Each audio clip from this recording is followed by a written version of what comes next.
Chapter 27. Salvage. Bah! Trixie is exhausted from performing feats beyond imagination. Be gone with you until morning.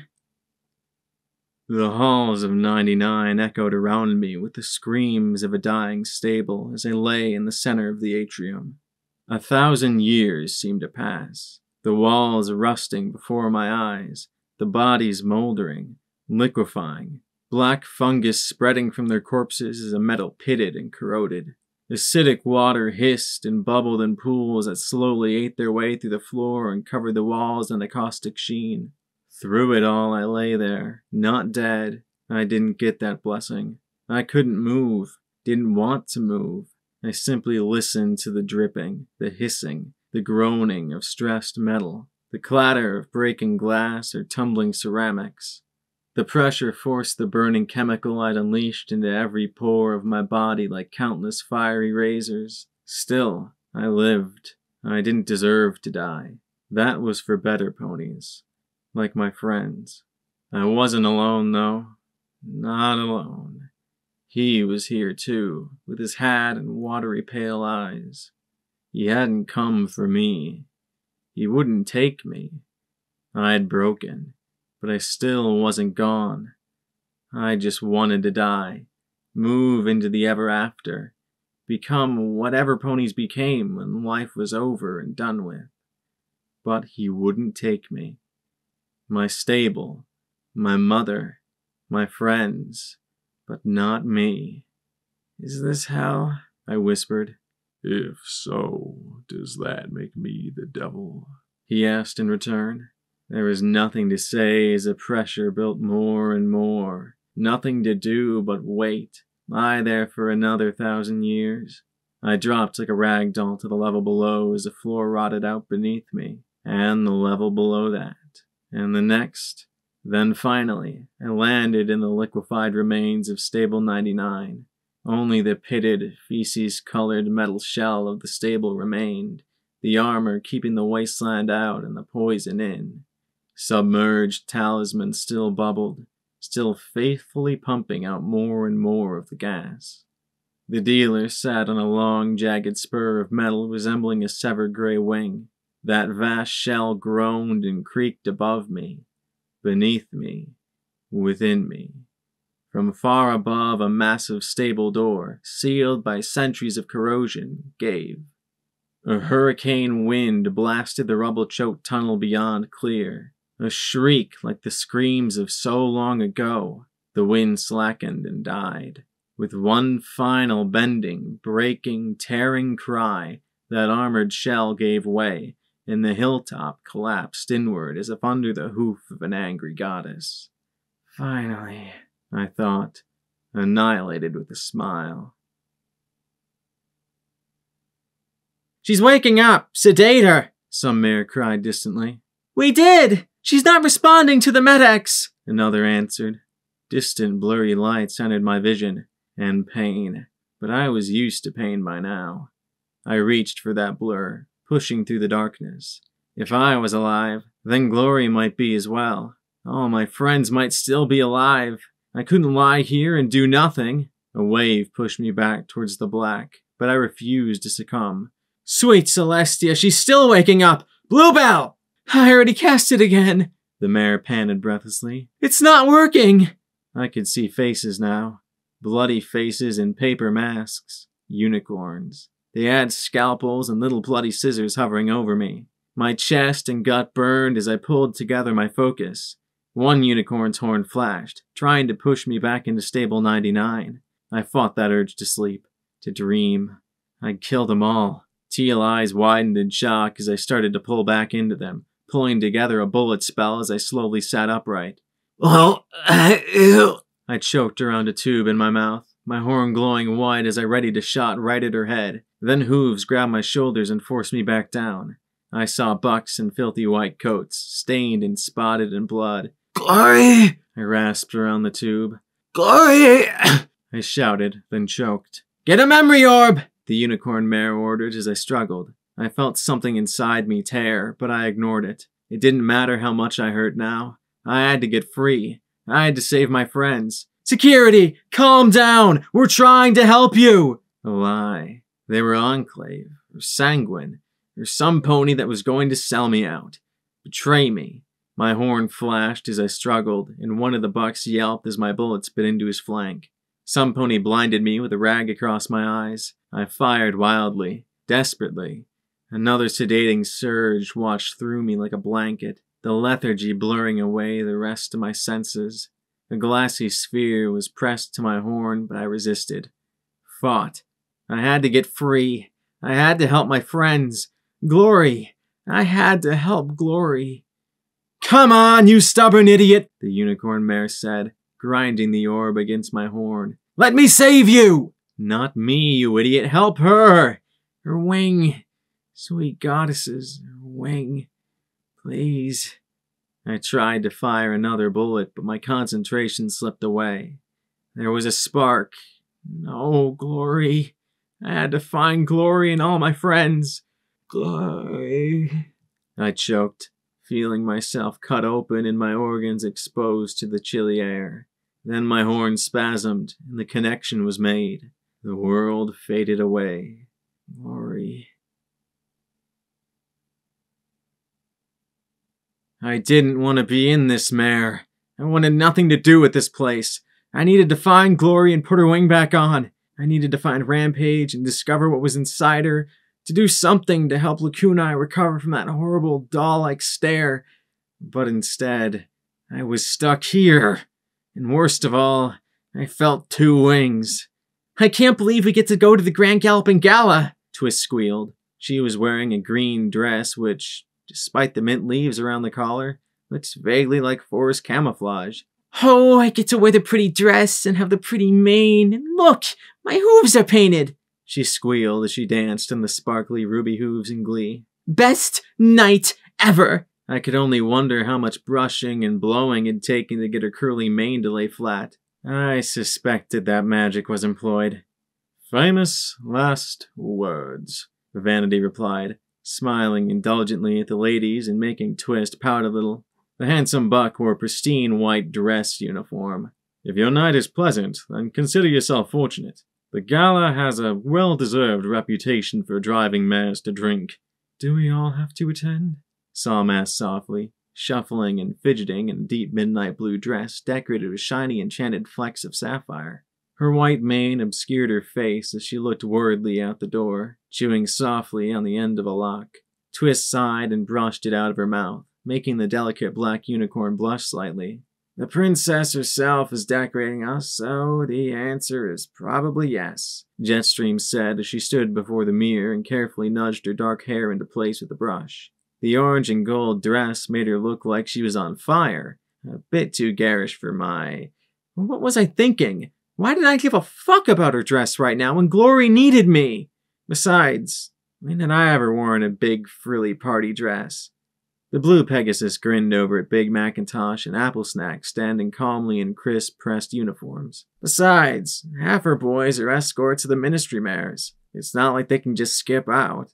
She looked over at Stonewing, who seemed to positively vibrate in anticipation, and gave a soft sigh.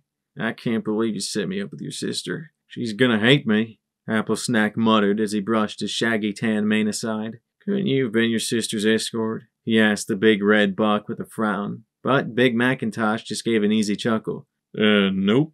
How'd it look if she was escorted by her big brother? He rolled his green eyes towards the door, his grass stem still sticking out his lips. Besides, she needed me with one of her friends. Still don't see why I don't get no ministry mare, Doof muttered dully. It was like seeing a cinder block in a dress uniform, and his perspiration was already starting to show through. It'd be nice to go out with a pretty mare like them. Half the marauders shared a look, and thankfully no pony laughed. There was a knock on the door, and a lilac mare poked her head in. Is every pony ready? I need you, Jenicolts, to come with me, please. The princesses are about to make their entrance. Macintosh, Apple Snack, and Vanity all trotted out. Stonewing brought up the rear, still almost half flying, half vibrating across the floor. I'd like to go to the gala with a ministry mare too, Echo stuttered. The The yellow buck, looking positively tiny out from under the heavy communications equipment, was nearly stepped on as Doof snorted angrily and plodded out the door. Trust me, Echo. Those mares are nothing but trouble, Jetstream said sourly. And they're missing out, not having a great guy like you at their side. He brightened up immensely at that. Well, we should probably get to the party too, Twist said, sashaying after the others. Jetstream trotted to Psalm, giving the black unicorn a little nudge in the flank. Come on, Psalm. It's just a party. I'd rather not. I haven't done anything that deserves honoring, she whispered, her silver eyes looking up into Jetstream's. Are you sure I can't stay till it's over? I don't like crowds. It won't be so bad. Vanity says it'll probably just be boring aristoponies talking to one another, and once you have your decoration, you can go. All right, she murmured. I'm sorry, though. Reluctantly, the pair exited the room together. The Grand Galloping Gala was a positively spectacular affair that I might have enjoyed a great deal more if I hadn't been trapped in it while my friends. Mentally, I was climbing the walls, trying to find some way, any way, to get myself out of this memory. I needed to help them, to beg for forgiveness. This was almost worse than leaving them to die. They'd been hurt following me. I'd never seen more stuffed shirts and fancy dresses in my life. The gala was clearly the social event of the year, even more so given that, from the snippets of conversation rising around us, this was apparently Luna's first. It seemed that there was more than a little apprehension from the aristoponies that the gala would devolve into a common carnival slog. Could you imagine? How gosh! We trotted past a unicorn buck with a unicorn mare on either side of him.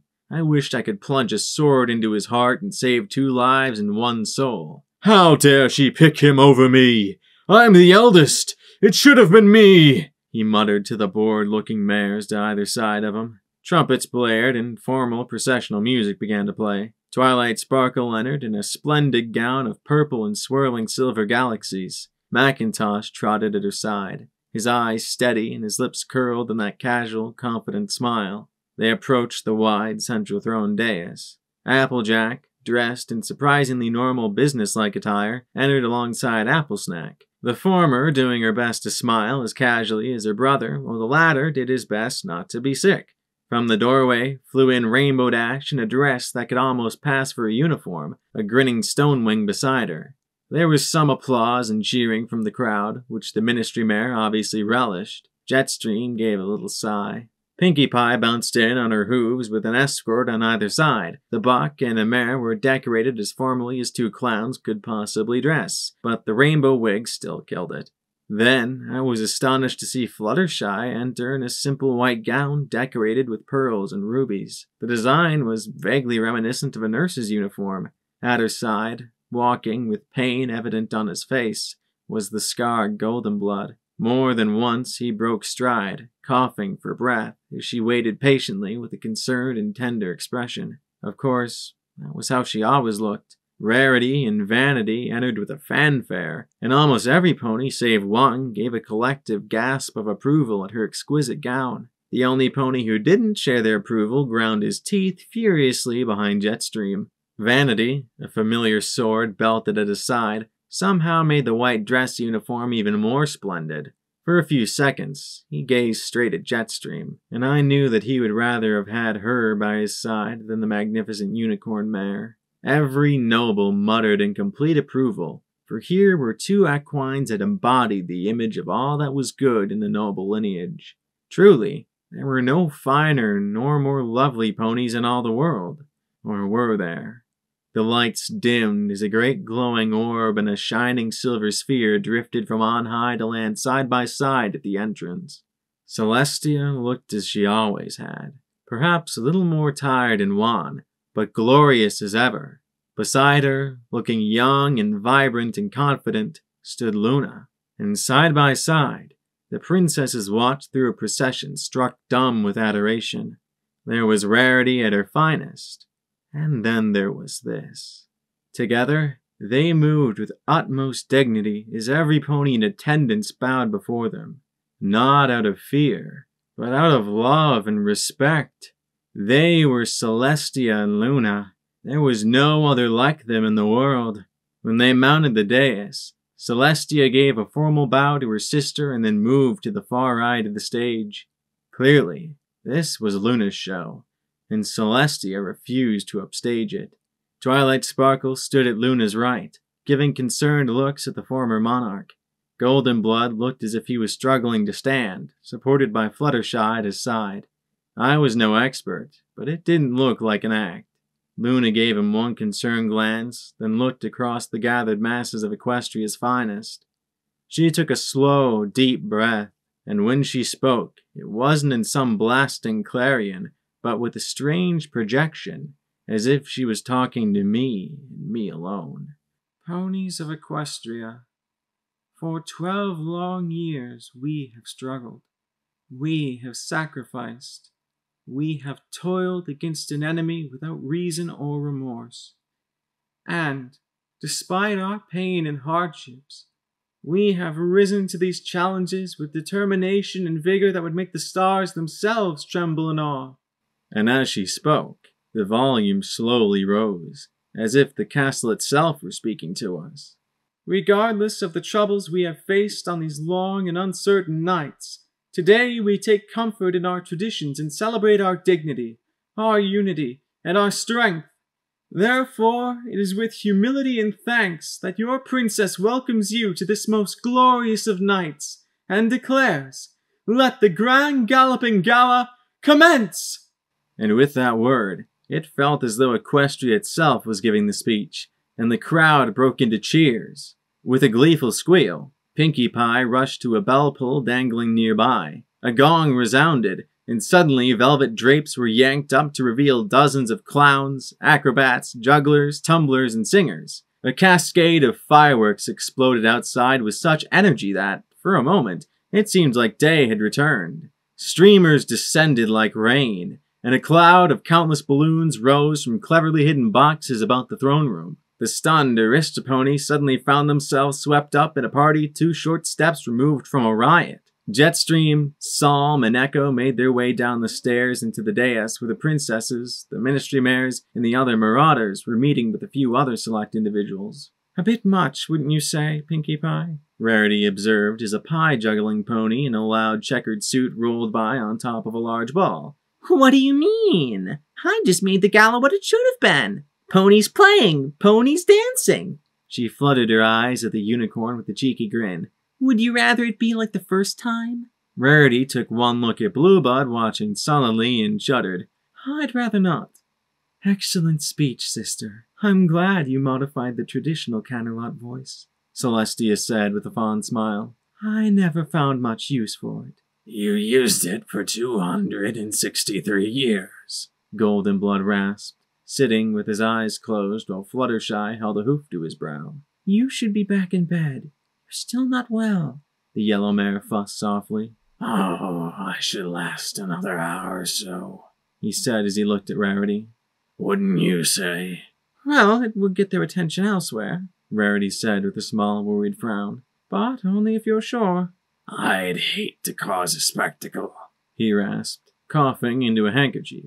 Fluttershy pulled out a healing potion from the dress. Apparently, the similarity to a nurse's uniform didn't end with the style. For just a few seconds, he was the focus of a great number of ponies as he drank the restorative draught. The ministry mayor of the Ministry of Peace, dressed as a nurse, is giving aid to a member of the aristocracy, Vanity said softly from beside Jetstream. "Very well done, nephew." The look Rarity was giving Golden Blood was far less admiring. In fact, it looked like a faint expression of unease. "You're not staying, Princess?" Twilight Sparkle asked as Celestia turned away, walking towards an exit behind the throne. The rainbow-maned alicorn looked back at Twilight and shook her head with a sad little smile. "No, I'm afraid my heart isn't in celebrations. Besides," she said a touch coolly, glancing at Golden Blood coughing pink and red flecks into the handkerchief, "I wouldn't want to detract from my sister." Golden Blood gave a mirthless smile as he looked up at Celestia before clenching his eyes in another fit of soft coughing. He almost looked ashamed. Celestia extended a hoof to Luna's shoulder and said as if sending her off to battle, "Good luck, Luna. Stay strong. The gala has broken many great and powerful ponies before." "I think I can handle some Aristoponies at a party, sister," Luna said. as if a touch insulted at the implication that she couldn't. You'd be surprised at just how they can push you if you're not careful. Oh, like the 131st Gala, where you transformed half the attendees into frogs and the other half into pigs? Twilight offered with a kind smile. At her friend's look, she flushed. I was curious whether our experience was really the worst gala ever. Celestia shuddered. Yes, exactly like that one. I don't think any pony looked me in the eye for 2 years after that. With that, the princess gave Twilight a parting nod and smile and walked quietly towards the exit. I suppose we should mingle and chat things up with folks? Applejack asked, looking as if she'd rather chew tacks than waste time talking to all these snobby ponies. Pinkie Pie bounced along with the crowd of performers, giggling wildly. No, silly! We should have fun! She said with a squeal. Fun was certainly a relative term. I'd been known to get a little crazy from time to time, but never on the scale that Pinkie Pie operated on. I wondered if, in the time since founding her ministry, she'd opened a school for clowning specifically to have the number of performers needed for the gala. They were everywhere, and the aristocrats seemed stunned, unable to figure out what the proper actions were. No pony would dare leave with the princess in attendance. The ministry mares and their escorts started to break up into clumps and mix in with the chaos. Jetstream was left with Echo, the pair having the dubious distinction of being the least interesting ponies to talk to, other than Doof, who saw the buffet and never looked back.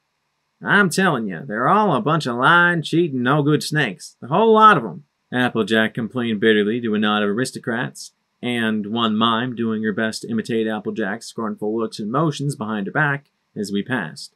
They'll take whatever you give them, then they'll sell for twice what it cost them in the first place. Rarity coughed delicately, commenting, Applejack, I think that's what we call profit margins. Behind the orange mare, Apple Snack grabbed the mime in a hooflock.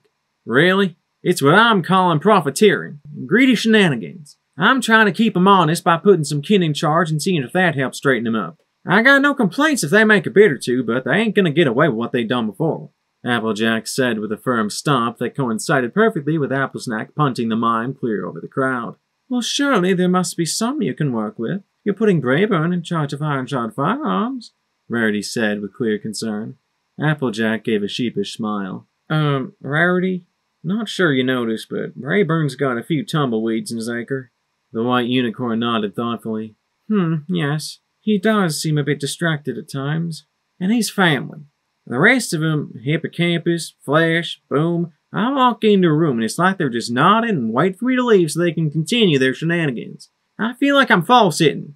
I wish I could make some recommendations, but I'm afraid most of my contacts are limited to my own ministry. Rarity gave Applejack a sympathetic smile. Oh, Goldenblood suggested a few business ponies, but I can't tell them from the snakes. Rarity looked decidedly unhappy with the mention of the sickly pony as Applejack went on. Horse is the only one I've met who doesn't seem to give a damn how many bits he can pull out of this war. Cares more about his gadgets and making money. But Goldenblood told me I should be careful with him. Careful. Well, as useful as Goldenblood might be, I don't need him to tell me how to run my business, Rarity declared firmly. Oh? He meddling an image too? Rarity opened her mouth, then balked. No. He really isn't. He's not telling me things that I wouldn't have done myself. Her lips pressed together as she looked across the room towards Fluttershy. But I still don't like him. But whatever he was fell out of earshot as Jetstream strolled away. Normally, I would have been fascinated, but right now, all I could do was wonder if my friends were alive. I knew better than to hope that they were okay. Jetstream wandered through the crowd, clearly looking for the Grey Pegasus. Pinkie Pie was dancing on the piano in one room, grinning with an expression of have fun or else. I was just wondering if I could ask you something about Miss Maripony, Big Macintosh said in his low, confident voice. He was standing with Twilight Sparkle in an alcove off to the side, and Jetstream peeked a little closer, her ears twitching. I'd be curious too, if I wasn't thinking about Lacunae following me like a broken doll. When was this stupid memory going to end? Who? Twilight Sparkle blinked in confusion. Maripony. Twilight Sparkle suddenly started. Oh, yes, Maripony. She laughed awkwardly. I get her confused. You know, with the Splendid Valley site. Happens all the time, she said with an embarrassed smile. Well, I was wondering, has she mentioned me at all? I mean, does she talk about me? Big Macintosh looked so uncertain and concerned that it was quite touching. Twilight blinked, then smiled. Well, yes, I suppose she does, now that I think about it. She wishes she could get away from the ministry more to see you. Everything's so crazy. Really? Huh. Big Macintosh looked baffled and even a little worried. Did I say something wrong? Twilight asked in concern. The large red pony sighed. It's just, she's so much smarter than me. I don't understand why she likes to be around me. She's such a clever, nice little mare. Don't see what she sees in a pony like me. Twilight blinked and then smiled a little. Oh, don't worry about that, really. She sighed as she looked at her polished hooves. At the ministry, everything is crazy. I mean, you throw so many eggheads into one room, and there's so many ideas flying around that, by the end of the day, you feel fried. A pony like you, who's... She trailed off, and he smiled down at her as she fished for a word. Simple? Big Macintosh offered, and she blushed. Easy going, Twilight countered with a smile. It lets a pony like her unwind and relax from all the pressures we deal with at the ministry. Twilight sighed as she looked back at the crowded room. Trust me, being smart isn't a guarantee for being happy. Then she returned her gaze to him with a smile. And you make her happy. Big Macintosh's mood quite obviously improved as his casual smile returned. Well, thank you, Twilight. I hope you'll tell her I look forward to seeing her again. I was thinking on taking her to a hoofball game with some of the other marauders. Hoofball? Twilight Sparkle blinked in confusion and a little unease. Well, I don't think she's ever been to a hoofball game. The purple mare rubbed her chin thoughtfully. Sure, it'll probably be fun. Yup, he agreed with a nod. Then I'll be sure to ask her. Thanks, Twilight. Twilight Sparkle seemed to start, then slumped a little. Oh, yeah, sure, no problem. Normally, I would have been interested in the pair and curious about the implications. But at this moment, I was simply wondering if I'd be trapped in this memory for hours. Days. How long could a memory orb last? It wasn't a bad memory. In fact, compared to many memories I'd experienced, I normally enjoy the party and the obvious fun. Pinkie Pie had taken the stuffed Aristoponies and forced all her gaudy, gauche, glittery gala games into their dreary, dignified lives. Clearly, it was not what they were used to, but no one dared to complain with the princess doubling her fun. There was joy and laughter, too. Two gorgeous, tumbling fillies kissing Echo's cheek simultaneously, making the young buck blush to his hooves. Doof had found the cheese tray, and its unfortunate digestive implications to any pony downwind. Stonewing flew through a solid wall, much to the amazement of the onlookers, including Rainbow Dash, and the chagrin of Big Macintosh. Vanity and Rarity drifted through as a respite and a focus of calm and civility. The gala culminated with the marauders getting medals for their work at securing some coal mine or another east of Hoofington and holding it against overwhelming odds.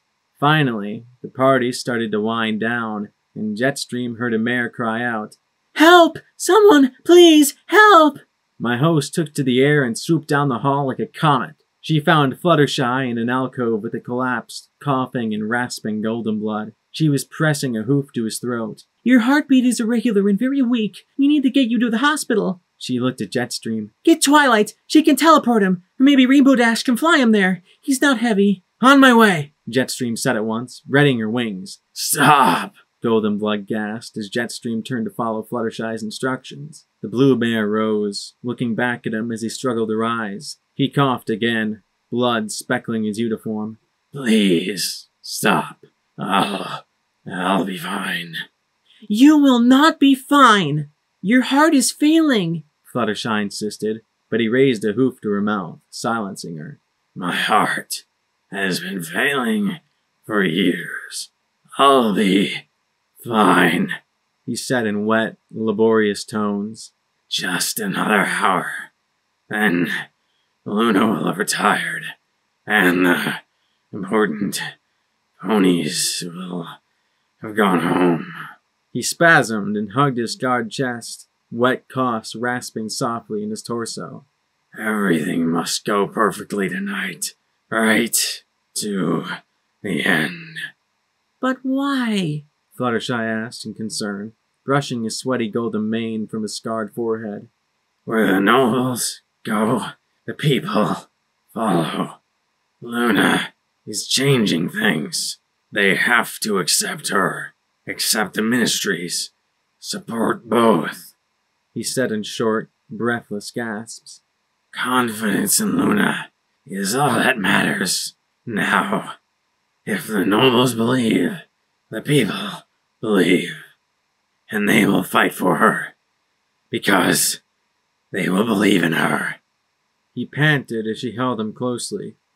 An hour, and I'll go. Fluttershy's gaze hardened. I'm not going to let a patient of mine die. We're getting Twilight. Twilight needs to be seen with Luna now, he insisted as he held her foreleg in this clammy grip. Half an hour. Then every pony will be leaving. The attention can go off Luna. He squeezed her foreleg. Please, Fluttershy. My life doesn't matter compared to you 7. Please. I can fly him, Jetstream said confidently. No one will miss me. I got my medal. I can fly him to the hospital, and you can follow me. Fluttershy looked down at him with a gentle smile. We're going to the hospital, Golden Blood, and I'll find some way to make you all better. And you're not going to argue. Understood? Jetstream shed the filly dress and, with Fluttershy's help, carefully got Golden Blood on her back between her wings. You should stay here. The 6 with Luna. Symbolic. Does he always talk this much? Jetstream asked as she adjusted his weight. He is a very bad patient, Fluttershy said quietly as, together, they flew out of the side of the palace. The shadow and firework flashes hid them as they moved together out over the city. And not a very good escort.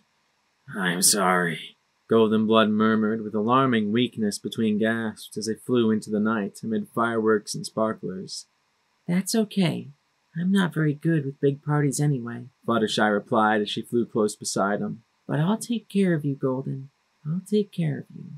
As the memory faded away, I was left lying on my back in a bed, a blindfold wrapped across my eyes and tied in place. I lifted a hoof to push the blindfold away, only to find it restrained by a hoof cuff. I jerked all my limbs at once, finding them all strapped down. I jerked again and again. Like the memory orb, a mare said to my side, and I turned my head in her direction, my horn starting to glow to remove the blindfold. Something heavy tapped my horn. Don't.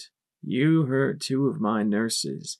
Take off that blindfold and I'll smash your horn, then dump you outside for the ghouls. Understand? Where are my friends? Who are you? Where am I? I asked.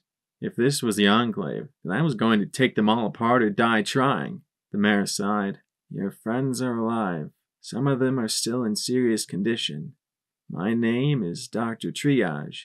You're at the university. You're a guest of the collegiate. There was a pause.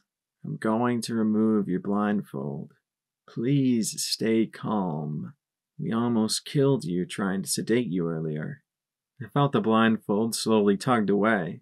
My eyes, my right eye, there was a bandage over my left, trying to focus on the mare before me. Everything was blurry, and sparkles danced in the corners of my vision as it struggled to focus on the pale blue unicorn with the deep indigo mane. Her doctor's coat was speckled with blood. I gave a tug on my cuffs, and she arched a brow skeptically. Are you going to be able to follow my instructions and stay in bed? I want to see my friends, I said as evenly as possible. She sighed again. Why does no pony ever listen to their doctor? Walking to the door, she pushed it open. I need a wheelchair, please, she called down the hall before returning to my bed. Now, I want you to stay calm. We went through some rather extraordinary measures to try and save you. If you hadn't helped us at the Fluttershy Clinic, well, how is Glory? I asked softly. See?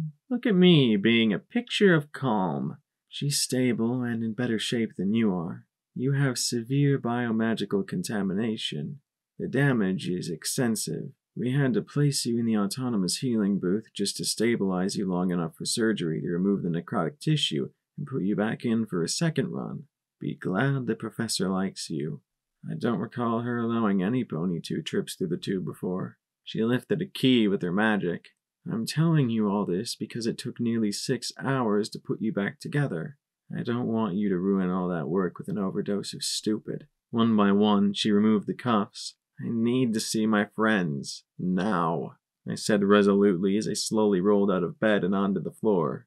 Then I fought the urge to scream as my legs bent under me and I collapsed onto the yellow tile. My legs bowed before my eyes. They weren't supposed to bend like that. You really need to listen to your doctor, she said as her blue magical glow wrapped around me and laid me back down on the bed. Several of your bones have transformed into something the consistency of thick rubber. We're trying to find a treatment to strengthen your limbs. Fortunately, your spine, skull, pelvis, and ribs are largely intact. Your legs, however, and she gave me a non-committal shrug as a white earth pony buck with a pink heart cutie mark trotted in, pushing a wheelchair. Tell me Glory's condition. Were you... I swallowed hard. How could I just ask if they could get her wing back on? We were able to stop the internal bleeding in the 4 of you.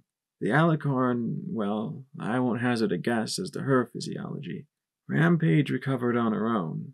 She was the one who found us. Went right to the professor, Triage said as she carefully lifted me once more and put me in the chair. With my left eye covered by the bandage, I had to keep turning my head to see things. We exited into a far grimier hospital hall than the Fluttershy clinic, but at least this one didn't have play written on the walls. She trotted ahead as the buck pushed me along. Believe it or not, your injuries were by far the most severe, physically at least.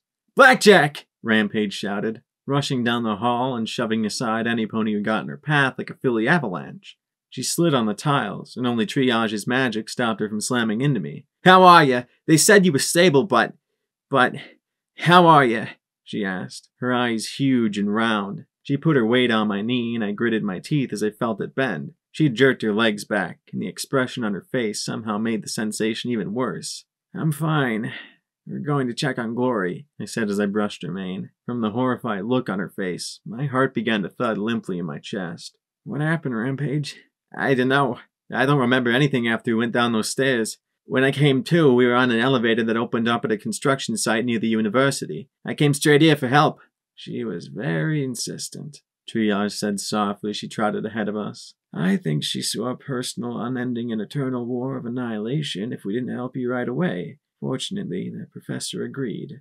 I woulda, too, Rampage replied with a scowl. Triage simply rolled her eyes with a huff. Rampage, how is Glory? You've seen her, haven't you? I asked, and she quickly looked away as the orderly stopped pushing me. The other staff in the grimy ward watched me warily. Given that I could shoot them with a look, that wasn't much of a surprise. I haven't been to see any pony except P21, Rampage said softly. I didn't want, anything to happen. She bit her lip. Since I woke up, I kept feeling, I don't think I'm safe, She looked at me with shame in her pink eyes before she quietly stepped back. Magic glowed around the wheelchair as Triage pushed me the last few feet into the dirty, dim, dank room. Oh, Glory. I wanted to weep as I saw her lying still in the decrepit hospital bed. A magical monitor beeped softly as she lay on her stomach with a blanket around her haunches.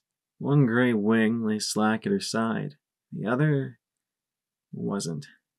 I shook as I stretched out a hoof towards her, tears running down my cheeks as I watched my outstretched limbs slowly droop as the muscles cramped.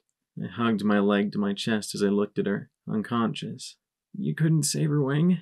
Put her in the magical restoration thingy again? I muttered thickly with a sniff, my body starting to shake. This was my fault. I had caused nothing but pain and misery in her life. Do something, please! I said as I twisted and grabbed Triage's dirty medical coat between my hooves. I'll do anything you want, just fix her! The doctor just sighed. We can't.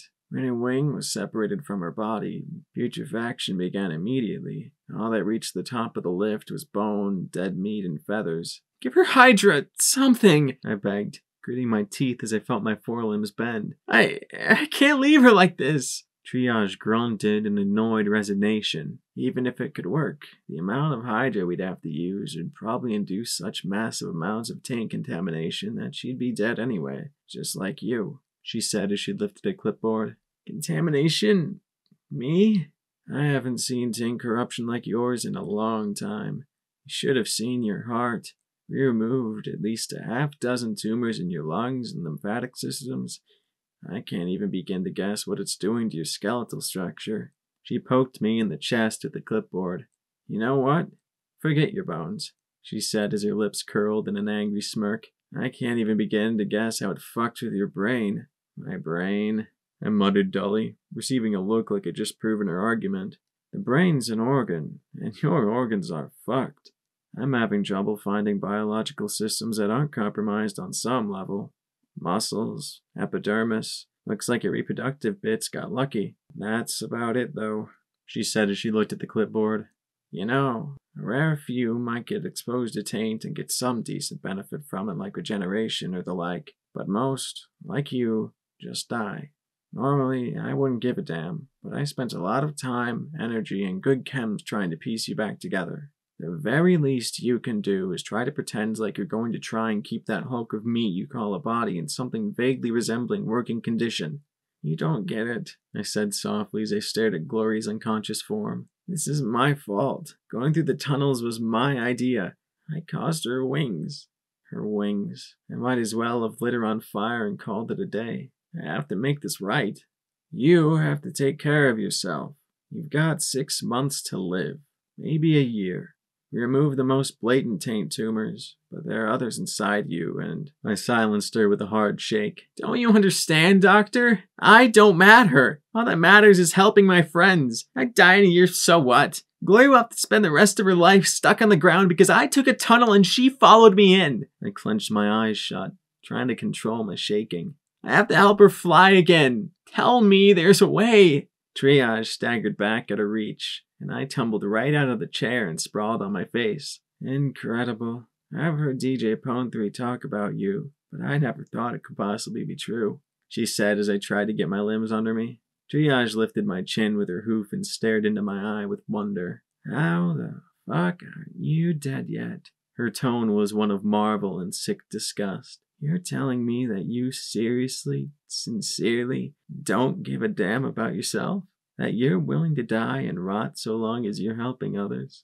We should have just let you die and save ourselves the materials. Funny. I thought helping others was a good thing, I muttered. You're the second doctor I've met who thought I was stupid for hurting myself to help others. She stared into my eye and shook her head slowly. What good is your help if it kills you? You think ponies won't need your help after you're gone? That your friends won't need you? If you don't take care of yourself, then all you're doing is a sick, masochistic suicide. And I don't waste my skill and effort on suicide cases. She shoved me away and levitated me back into the chair. As to your friend, I've only had 2 Pegasus patients before her, neither with severed wings. I suggest that, if you want a more informed opinion, you can just crawl down the road to the skyport and ask the Pegasi there if they have some treatment for regrowing a wing, because I don't. And with that, she trotted out of the room.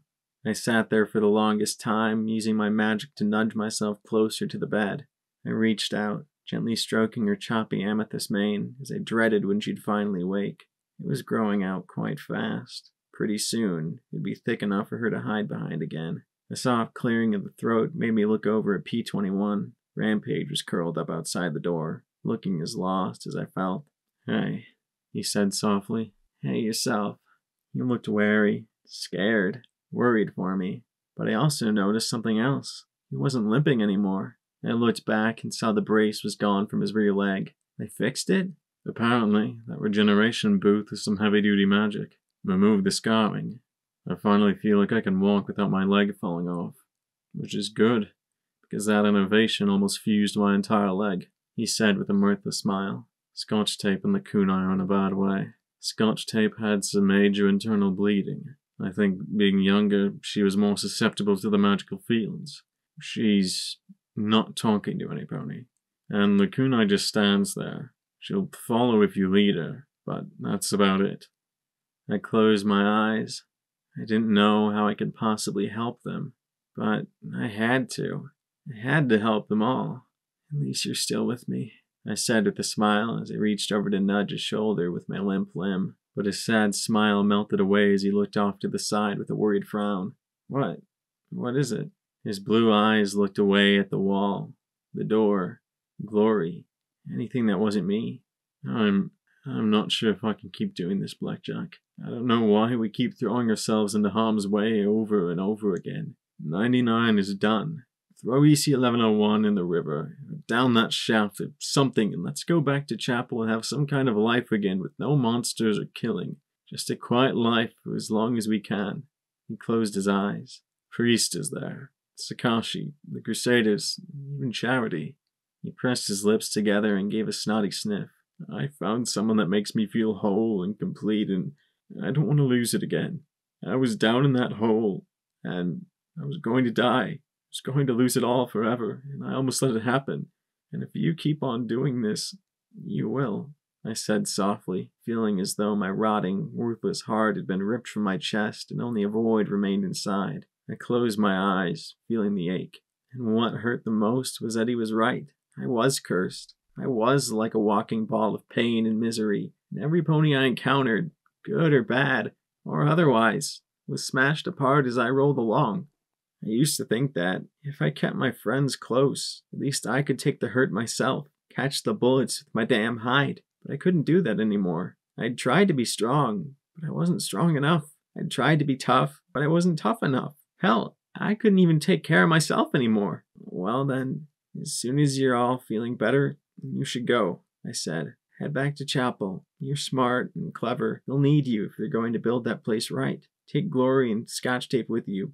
Kunai too, and Rampage if the letter. But won't you be coming with us? I can't, I said softly, closing my eyes. There's something bad in Hoofington. Something bad that started a long time ago. Golden Blood did something. Some plan or plot involving EC 1101. Besides, if I did go to chapel, the trouble would follow me there too. What does it matter, Blackjack? It was 200 years ago. It matters, I snapped, glaring at him. He looked shocked at my reaction, and I drew a shaky breath. One thing I'm absolutely sure of is that Golden Blood didn't do anything that didn't matter. And I just know deep in my soul that it's bad. Maybe it was that thing I shot with Folly. Maybe it's whoever Sanguine serves. I don't know. All I know is that some pony needs to stop it, or Hoofington will just keep killing. If the killing isn't going to stop, I can't give up. He just stared at me with that sad-eyed gaze. You're incredible, Blackjack. You really are. But I'm not. I'm sorry, he said quietly as he hung his head again. Don't be. It's the smart thing to do, I murmured quietly. You know me. I'm an idiot. He sniffed as he rose to his hooves and quietly left the hospital room. I simply reached forward and stroked her cheek again, trying to ignore the bones bending in my leg. He was doing the right thing. He was a smart pony. I don't know how long I sat there alone, listening to the monitor that beeped out her vitals minute after minute, hour after hour. Then I saw the tiny shift of her head, the hairs falling across her eyes as they slowly opened. She didn't look at me. She didn't have to. Her right wing lifted only an inch or two and fell back. Her left, the banded stub, moved slightly. Her eyes slowly closed again, seeking that solace of oblivion as she started to weep broken, gasping sobs. She'd taken the betrayal of her people, the loss of her cutie marks, the abandonment of her family. She'd suffered humiliation and terror and endured my selfish, self-destructive desertion. Now she'd lost her fundamental self. I'd only ever reached the point where the wasteland almost won. That was me. Now the wasteland was attacking my friends, and it was winning. I stretched a hoof towards her, and she rolled away from me, pressing her face to the mattress as she wept as silently as she could. Slowly, I withdrew my limb, clenching my eyes shut as I felt a little ball of pain and rage constrict more and more inside me. Glory had fallen for real, and I had to find some way, any way, to make her better again. Drawing a slow and shaking breath, I stared at the back of her head. Ante up. I used my magic to turn the chair and wheel it back out into the hall. Rampage immediately jumped to her hooves. How is she? My look was answer enough. I've been told I had a shooty look. Right now, I expected I had a balefire bomb look going. Unfortunately, the orderlies didn't seem to quite catch on as they trotted up. Dr. Triage says to take you back to your room. I didn't look at him. I was too busy trying to burn a hole through his chest with my stare alone. I need my gear. Now. He laughed. Your gear? You can't even support your own weight. How? And then my horn flashed and blasted the wall beside his head. He staggered to the side, staring at me in shock. You're crazy! Then don't fuck with me. My gear. Get it, I said as I rolled the wheelchair past him. He, however, seemed to feel the need to play hero and kicked over the chair, sending me sprawling. He yelled for help as I rolled onto my chest. He hadn't been wrong. My legs weren't supporting me. They bent and flopped as I tried to rise. Oh, yeah, and they hurt. A lot. Rampage, can you find my stuff? Sure, Blackjack, but what are you going to do? What my doctor recommended, I said as I looked down the hall. She trotted off quickly. If I couldn't walk, then I'd crawl. I opened each door and checked the contents. Bathroom, office, blocked. My horn reached out to the next lock and twisted without finesse, but it clicked open. My luck seemed to be holding for now. Opening the door, I looked at the medical supplies in nice neat rows, including a medical box with 4 leg braces. I tried not to smile as I saw that one of them had a tag reading Stable Tech number 99. Carefully, I buckled each brace tightly on its appropriate limb. Here goes nothing, I muttered as I lifted myself to my hooves. It wasn't perfect. It wasn't comfortable. It wasn't easy. But at least I was standing on my own. 21 and Rampage appeared in the doorway. What do you think you're doing? P21 asked me as he saw me standing in my braces. Going to the Rainbow Dash Skyport, I replied as I levitated my barding and started to strap it into place over the braces. You're going to the Enclave? He stared at me as I nodded and checked my shotgun. Is this a suicidal relapse? I loaded the weapon with buckshot, slung it, and moved on to check vigilance. Nope, I'm coming back. That's part of the plan. There's only one thing I know that will help her, and it isn't me. I muttered softly as I pointed the pistol and scowled. My depth perception was all futzed up. I tore off the bandages, but it didn't help. Then I saw the horrified looks on their faces. What? Your eye, Rampage muttered. I trotted past them into the bathroom and stared in the mirror. The right side of my face looked fine. The left? I saw red lines forming a Y meeting right over my eye socket. A raw and bloody hole lay where my eye should have been. I sighed as I stared at myself. I didn't even look like Blackjack anymore. I looked like some old, scarred, wasteland raider. Oh, fuck, I muttered. What else could I say? Blackjack, don't go. Take some time to recover, P21 said softly. I thought you were going back to chapel, I replied as I walked past him, the braces clicking beneath me. That was a cheap-ass shot, Blackjack. I stopped, bowing my head a little. I have to go. I have to help her. Don't you see? If we just let her go after we left Weather Station 4, she never would have gotten hurt. She didn't deserve any of this. So I'm going to find the only thing in the wasteland I think can help, or I'm going to go stark raving mad. I glanced back over my shoulder at him.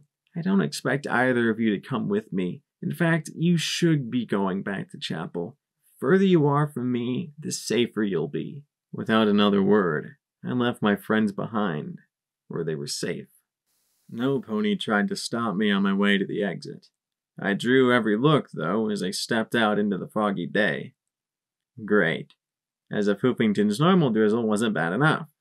6 gray 4-story granite buildings rose around a yellowed rectangular field filled with scrapped military vehicles, tents, and cargo containers. Barricades had been built across the gaps with bits of steel and rubble. Turrets atop the corners of the buildings pointed out at the wasteland, moving slowly as they tracked for hostile targets. I think you might be the second worst patient I've ever had, the doctor said as she trotted out after me into the rain, pulled a cigarette from her pocket, and put it between her lips. A little flash ignited the tip. You know, there's at least 3 ponies here fighting for the chance to get first dibs at studying your corpse. I don't think we've ever had a pony exposed to the degrees of enervation, radiation, and taint you've been. Sorry to disappoint them, I said as I continued through the clammy gray mist. Which way to the Skyport? The Skyport? Triage's eyes narrowed. You seriously think the volunteer corps is going to help you? Your friend is a Dashite. I saw the brand. I gave her a shooty look, but to her credit, she didn't look away. Maybe it was only half as effective with one eye. I only need help from one of them. They'll tell me where to find them, I said, my braces clattering softly with every step. If not, I'll make enough noise that they'll come find me. Now, which way is it? I said as I looked around, though it wasn't as if there were signs saying, Enclave this way. Triage just took one long look at me standing there before her and sighed as she pulled out the cigarette and pointed the burning tip towards a scrap metal gate. Go out the north gate by the planetarium. Watch for ghouls. When you hit Celestia Boulevard, go east. It's about 5 or 6 miles. She put the cigarette in her mouth. You're really going? Alone? I'm not going to get any more ponies hurt following me, I said firmly. She just sighed, and her horn pulled a black eye patch from her coat pocket. Here, put this on. At least try to keep an infection out of that socket, she said as she floated it in place and tied it over my missing eye. I smirked, then started as a pony trotted abruptly into my field of vision on my left. Okay, this was going to take some getting used to. So, I guess this makes me a one-eyed blackjack. I think the taint's giving you some hardcore brain damage, she said as she looked at me with a shake of her head. Fine. I'll just let you know. The professor wants to talk with you before you go. Chat with her or don't. She's in the planetarium, if you care. 2nd floor. She trotted back towards the School of Medicine building behind me. I sighed and made my way across the muddy field towards the large dome structure on the north end. I stopped by a merchant working out of a burned-out bus and converted most of the junk in my saddlebags into specialty ammo for my shotgun. The healing potions in stock looked absolutely pitiful, but they would probably be okay for a few more days. No time to waste. I'd talk when I got back. The guards at the gate were pathetic, but I had to admit that the energy turrets they had rigged looked formidable enough. They gave me incredulous looks as I passed by. Good luck, one of them muttered just before the door slammed shut behind me. Once past the raised ruins around the collegiate's base, I found myself almost lost in the mist. Grim gray buildings were simply dark patches till I moved close enough to their shattered remains. Broken statues reared in silent poses in the mist, and I could swear they were watching me. There was other debris, too, largely in the form of rusting sky carriages. Cold gray patches of water sat like glazed mirrors between the crumbling buildings on the edge of the campus. Then I heard a shot, and another, and another. Distant and hard to tell the direction in the muffling mist. Then there was an inequine scream, and another, and another. Suddenly, I heard the splashing, much closer. I twisted my head in time to see a mottled black and red boiled pony lunge out of the fog at me. I brought my shotgun up to its neck to block its lunging bite, forcing me to push back with my forehooves as its splintered and jagged teeth chomped at the air before my face. Sats and 2 magic bullets exploded that head with a spray of rotting matter. I whirled in time to face 2 more and set my braced legs and focused on blasting instead of running. My shotgun roared, the buckshot ripping into their soft, pulpy bodies and stripping rotting flesh from yellowed bone. As soon as they dropped, I reloaded, bringing out the sword as more raced at me. I didn't really know how to fight with a sword, so I treated it like a baton. A disturbingly sharp baton. The razor edge cut into them quite nicely, and once or twice I was even lucky enough to hew off limbs. The shotgun rendered their skulls to bloody goo. My braced legs clicked and strained under my barding as they bit and snapped at any limb they could get their mouths on. Why? I shouted over the hissing and snapping. I brought the sword down and split the leathery hide of one ghoul's face. Our ghouls! I cut the blade horizontally across another's throat and was rewarded with its head arcing off completely. Always! I pressed the shotgun to another's chest and, with a sickening pop, blasted rotten guts and rancid organs out of its torso. Another shot to the face finished it. Hungry! I yelled as I emptied the last 2 shells into one, trying to chew through both brace and barding on my hind leg. More and more came at me, and soon I was forced to move as they flanked me. Whatever the reason inside their feral brains, I was food. Better still, I was slow food! I just couldn't move as fast or smoothly with the braces on. Their undead jaws and broken hooves pummeled my already not quite intact body, and I was firing as fast as I could reload while slashing wildly behind me with the sword. I was lucky I didn't cut my own tail off. The flechette rounds, however, proved my salvation. The razor-sharp darts shredded the pulpy flesh even more efficiently than buckshot. With their gray flesh rendered into reeking goo, they fell one after the next. Then, as fast as they had appeared, the last one fell. I gasped for breath, turning this way and that. There were still red bars in the fog, but for the moment, I wasn't being attacked. I wiped their gunk off the sword, reloaded with flechettes, and continued along the broken road north. I wasn't alone anymore either. The dealer trotted along beside me. You sure about this, Blackjack? It's not like the last time. I'm not going to die. I'm going to get help for my friend, I said as I trotted along a flooded street through the fog. There were more gunshots ahead. More ponies I'd probably have to kill.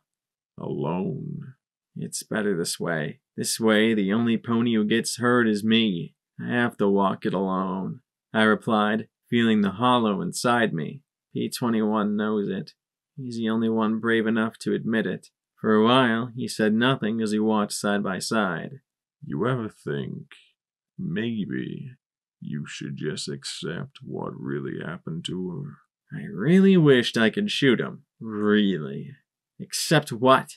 That Glory will never fly again? No, I can't accept that. I kept my eye locked straight ahead. There were more red marks that way, too. Maybe you'll have to. Shut up!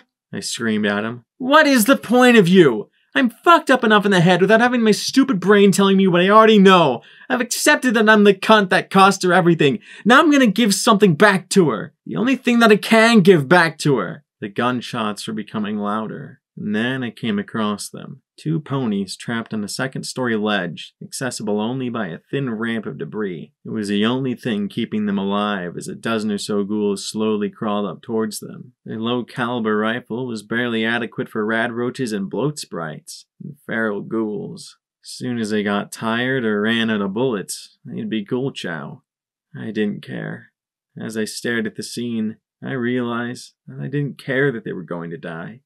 I didn't know those 2 ponies. I didn't need to help them. I didn't want to help them. I could simply back away, go around, and get to the skyport to help the 1 pony that did need my help. Even if I did help them, they'd probably shoot me. Or I'd have to escort them back to the university. Or worse, they'd want to hang around me. In that instant, I stopped being security. I was just another wasteland scavenger, tainted and corrupted and putting myself first. I might not have had a clue what my virtue was, but at this moment I knew I didn't have it. I slowly backed away, looking for a way around. A blue Pegasus inside my head was very put out with me. They all were. This was the antithesis of awesome. I heard one of the mares calling for help. I clenched my eyes shut, tapping the barrel of my gun against my forehead. Yep, he's right, Blackjack. You're brain damaged.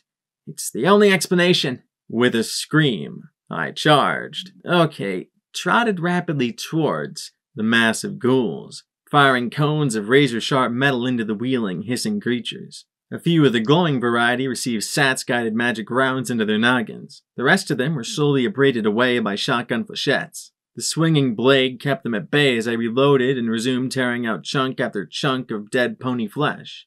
Finally, I blew the legs out from under the last ghoul. My horn throbbed so badly that I wondered if it would go the way of my eye and just explode or something. Then the pink unicorn mare poked her head out, levitating the rifle at me warily. A bloody earth pony mare peeked out next to her. Then so did 2 foals. Thank the goddesses! It's security! Security saved us! She exclaimed as she lifted the rifle from me. With a clatter, my legs gave out beneath me, and I fell soundly on my rump as the 4 scrambled down the narrow ramp towards me. The brown earth pony mare's battle saddle had gotten twisted and fouled, the hunting rifles pointing uselessly behind her. The unicorn paused, looking worried again. Are you all right, security mare? No, I almost let you die. I nearly trotted off to let you and her and your young become lunch for ghouls. Yeah, sure, no problem. No big deal for me, I said with a grimace. Are you heading south? Mm-hmm, The brown mare said with an enthusiastic nod. the eggheads have a book bounty. 100 caps for any pre-war book that's undamaged. It's tough to find books that aren't pulp, though. Well, I fought a bunch of ghouls a little bit ago between here and the college. If you hurry, it should still be clear. I looked at the brown mare's rifles. Want to trade rifle rounds for shotgun shells? 20s? I shook my head. 12s. We don't have many 12 gauges, the unicorn said as she levitated out a half-full cardboard box. Just buckshot, the pink unicorn asked hopefully. I'll trade you 30 rounds of hunting ammo for 'em. Almost 2 for 1, but who was using math? We've also got fresh food from the Enclave, the brown unicorn added. I felt the chill go down my spine. I'll buy every bit you have. 3 bullets each, I said without hesitation. I had plenty of ammo, and hopefully they hadn't eaten any of it. Looking confused, they agreed. The 4 hurried to the south, eager to get to the shelter of the eggheads. I waited till they disappeared in the fog, and dumped 4 apples, 3 carrots, and a head of lettuce into the mud. Then, narrowing my eyes, I smashed them all to mush. Maybe they weren't contaminated. I wasn't going to take that risk. I wasn't going to let there be another 99. Checking my shotgun, I continued my path north. The fog never lifted so much as thinned into tattered swirls and chest-high banks. The mucky, broken road under hoof sloshed with every step. This area had a different feel from the ruins around Riverside. There were smaller homes of stone and rotten wood instead of the larger apartment buildings.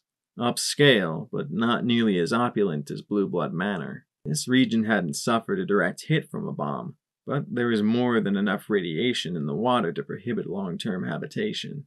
Oh, yeah, and there were leeches. Every few minutes I'd have to flick them off my barding with a sword. Their chisel teeth gnawed at the ceramic plates, and every now and then they were tenacious enough to get at my hide underneath. It didn't matter how many of the things I killed, more were always wriggling through the water. Thorny briars wound around the stones, and there were strange mushrooms growing in the cracks. Deep croaks periodically shot out, making me jump. The skitter of rad roaches and the buzz of bloat flies were everywhere. I had finally found a place around Hoofington teeming with wildlife, and all I wanted to do was drop a balefire bomb on it. Wait. Teeming with life? I paused, feeling something nibbling at my hoof. Maybe a bit of glory had rubbed off on me, but I levitated out a healing potion and held it before my eye. In my experience, the healing potion only lasted 3 days after being brewed by a unicorn with healing spells. It had been milky purple when I'd purchased it. After 3 hours, I expected the color to fade a little, or maybe for it to become more transparent. Instead, I found it still milky purple. I looked to the west. Here it was impossible to tell where the river ended and the marsh began, but the black towers of the core were still visible. Conventional wisdom was that enervation was a result of magical contamination, that too many experiments and spells and bombs and worse had just created this energy that sucked the life out of everything. If it didn't kill you, it'd sicken you till something else did. But what kind of accidents or magical contamination could have produced that cave with enervation so strong it made Glory's wings simply drop off? Ow! I lifted my hoof to see a black leech the size of my horn chewing into the base of my hoof. Flicking it off with my sword and batting its friends off as well, I kept moving. My depth perception was lousy. Past 20 or so feet, I was alright. Inside 3 feet, I could guesstimate. But between those two, things are off. I wondered if it'd been the taint that got in my eye or the enervation. The enervation was strongest within the core. Maybe something had happened that made it originate there. The magic shields or something reacting with the megaspells going off under the city. Or maybe one of those megaspells had been an enervation spell. Except Chapel, the arena, this bog, they were practically next door to the core, but had green things still growing. Meanwhile, places like Frankfurt were miles and miles from the city, but were virtually sterilized by the enervation fields. Could a megaspell nuke the city core itself and splash across the entire area at random? I couldn't envision it. And one would think that, after 2 centuries, the enervation fields would weaken. It would require some heavy-duty megaspell-level magic to keep them going after all of that time. But I never hear DJ Pone3 talking about enervation away from Hoofington, so it's not something natural either. I rubbed my eye patch. Maybe having my brains rotting was making me smarter? How's that for irony? If it's not accidental, and not something that happened in the core, there must be some other source of enervation. But what? Even my taint-riddled brain wasn't figuring that out. Then there was a splash as a frog twice the size of my hoof landed next to me. It swam onto a grimy rock and climbed atop it, facing me with glowing eyes as it let out a low croak. "Ribbit to you too," I muttered as I kept walking. It followed, hopping from rock to rock as it kept pace with me. I stopped. It stopped. I moved. It moved. Okay, as Scotch would say, creepiness factor rising. My main was giving it a 6.2 on the itchiness factor. It let out another long, low croak, and 2 more swam over to climb onto the stones. These 2 were even larger than the first. In unison, they let out another long croak. Creepiness factor approaching shooty levels. Then a pair of briar bushes were shoved aside, and a massive frog easily the size of 4 ponies pushed its head out. It croaked, and then opened its mouth wide. Long yellow fangs glistened as its tongue shot out and connected with my barding. It struck fast, and I was nearly dragged completely off my hooves as a muscle contracted. My hooves slid through the muck towards that pony-sized maw. I do not need this right now! But the flesh was almost as tough as cable. I'd nearly been dragged completely into its mouth before the tongue severed. Steadying myself, I brought the shotgun up and blasted it, but the peppering darts didn't seem to do much more than irritate the monstrous frog. Its bloody tongue disappeared into its mouth and, with an enormous splash, it launched itself into the air. If the meal doesn't come to the froggy... My braces clattered as I barely staggered aside and reloaded the flechettes. These didn't appear much better than the buckshot. As I watched, yellow bile seemed to ooze from the frog's wounds, and they were healing almost before my eyes. Okay, shotgun wasn't working. I wouldn't get enough range for the rifle. I had no idea where its weak points might be. Crap. The giant frog gave a short hop and rammed me. The yellow ichor burned where it touched, and I kept moving back more and more. The water was getting deeper, and it was moving me around towards the river, its bulbous green eyes never leaving me. It knew exactly what it was doing. Once I was swimming more than walking, I'd be easy prey. Well, since they were the only things I could see, I slipped into sats and targeted a blast at each round eye. But as I fired, the eyes retracted into the critter's skull. "Cheater!" I shouted and pulled off a hoof-sized leech, then tossed it into its mouth. It bit down, and I watched the black slug nearly liquefy instantly in its acidic spittle. Glad I hadn't tried the let it eat me and shoot it from the inside plan. Not good, I said as I tossed leech after leech after leech into its mouth. Okay. Technically this was feeding rather than fighting, but so long as I wasn't eaten myself, I was still okay. I even managed to scramble into shallower waters, but the giant frog looked like it was getting bored with appetizers. Its tongue flashed out again and smooshed against my chest, the tip fully healed. I dug in my hooves, but it simply waddled towards me, ignoring my frantic shots. "Get down!" My ears swiveled behind me. It couldn't be. Thump. I dropped into the muck as a grenade flew over my back and into its mouth. Its eyes bulged. And then it exploded in great bloody chunks. I rose from the churned water, the leech wiggling across my face, looking for something to bite for a second before I tossed it aside. Then I looked back behind me at P-21, walking through the chest-deep muck. He slung persuasion as he trotted through the muck at me. "Are you okay?" P-21 asked as he put a hoof on my shoulder. I stared at him for a long moment, then hugged him close. "I thought you were doing the smart thing and going back to chapel," I sniffed. He flushed, looking away. "You're not the only one who's allowed to do stupid things." "But..." I looked around at all the mud and fog around us. "How did you find me?" "I didn't," he said softly. "She did."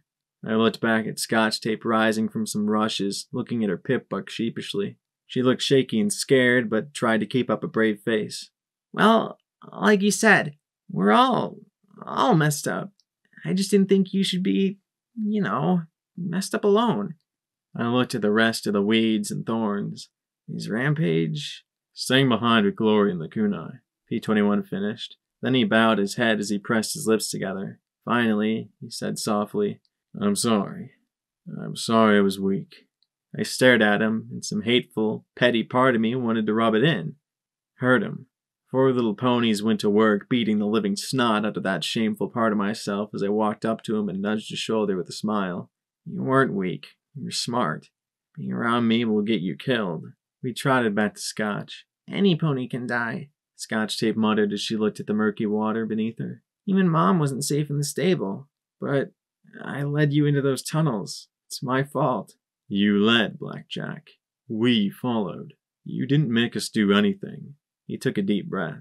Chapel will be there whenever we're done. Till then, well, he gave a shy smile and a helpless little shrug. Then he blinked as he caught the look of disgust on my face. What? Then he looked at the matching expression on Scotch Tape's muzzle. What is it? He suddenly blinked and his eyes went flat. There's a leech on my butt, isn't there? We slowly nodded. More than one. Another nod. Big ones?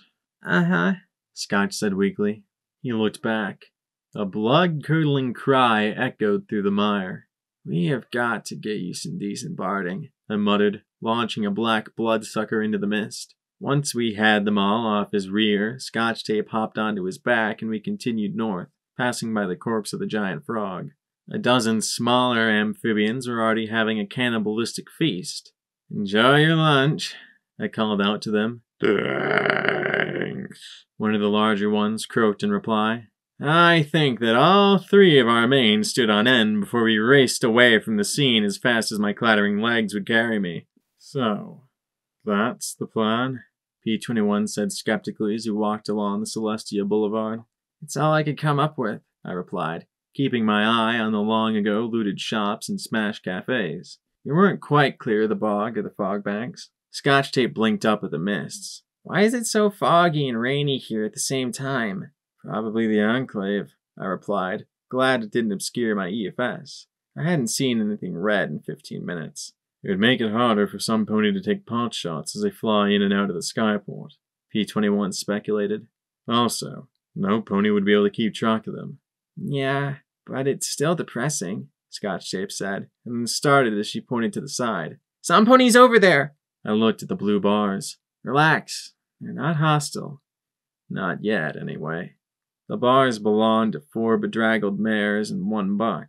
They had filthy sacks and patched saddlebags filled to bulging with more junk than I could imagine. Stay back, the buck warned as the mares readied flimsy shovels, pry bars, and a cracked baseball bat. They also looked ready to run for their lives. No trouble, I said, making sure my guns were away. They're red-eye slavers, one of the mares squealed. They found us! But the buck looked at my barding. No, that's security. At once, the 5 relaxed, and the tension left the 3 of us as well. Sorry, I never thought we'd see you. We're on our way to the Rainbow Dash Skyport, I said, trying to look as friendly as I could. You thought we were slavers? The buck cleared his throat. Ever since Red Eye took over Paradise, the slavers have been out in force. You join him willingly, and he gives you a gun and sends you to the Everfree. Otherwise, well, you disappear for good in Philadelphia. Scrapyard was completely wiped out this morning. Even with 3 VC soldiers, we couldn't fight them. VC soldiers fighting Red Eye? I asked. Gasp. Are the Enclave really doing something to help? Something that actually mattered? Well, they were when we fled, though Red Eye's griffins were all over them. I don't think Scrapyard had a chance, the buck muttered darkly. You're from Scrapyard? I asked, looking at their bags of junk. They nodded warily. Where are you going?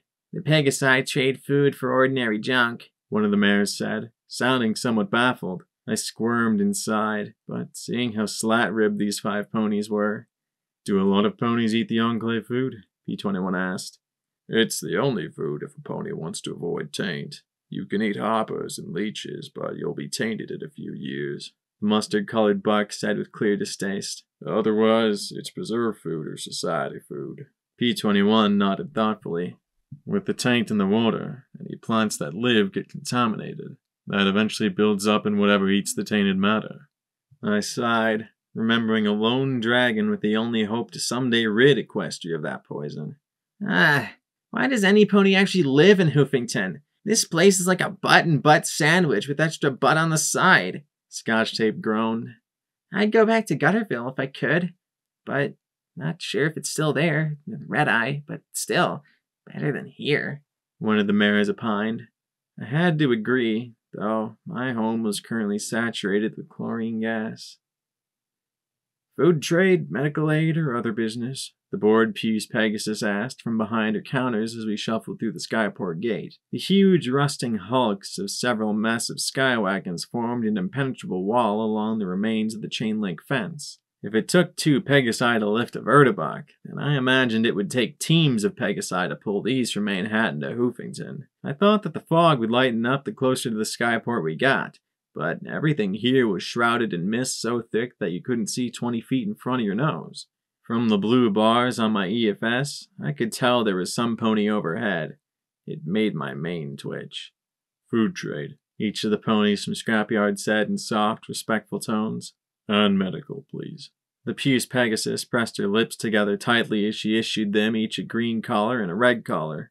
Follow the green lines to the trading station. Follow the red lines to the medical station. Next! She snapped, sending the ponies following lines painted on the cracked tarmac. Then her eyes took one look at me and widened in shock. You!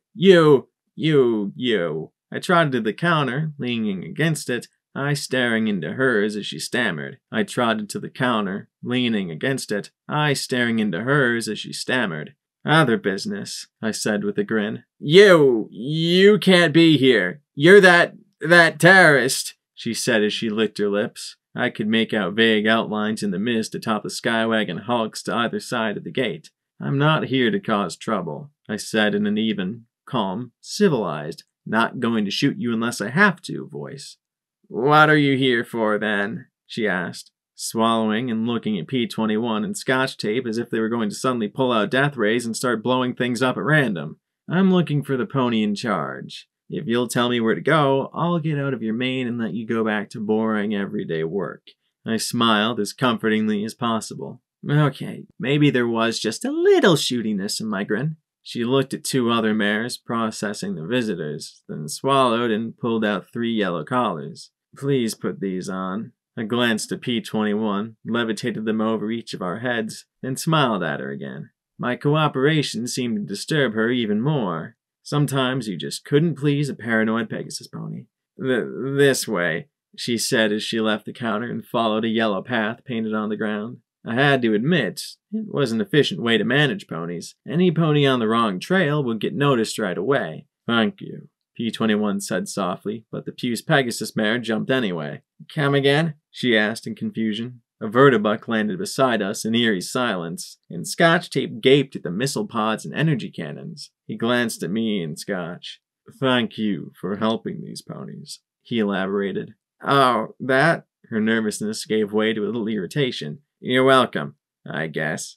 She looked sharply at Scotch Tape. Stay clear of the Vertibok, please. Something the matter? I asked, watching as the Pegasi started to load the Vertibok with what appeared to be heaps of scrap metal and other junk. She shook her head a moment as if trying to think of something to say that wouldn't get her shot.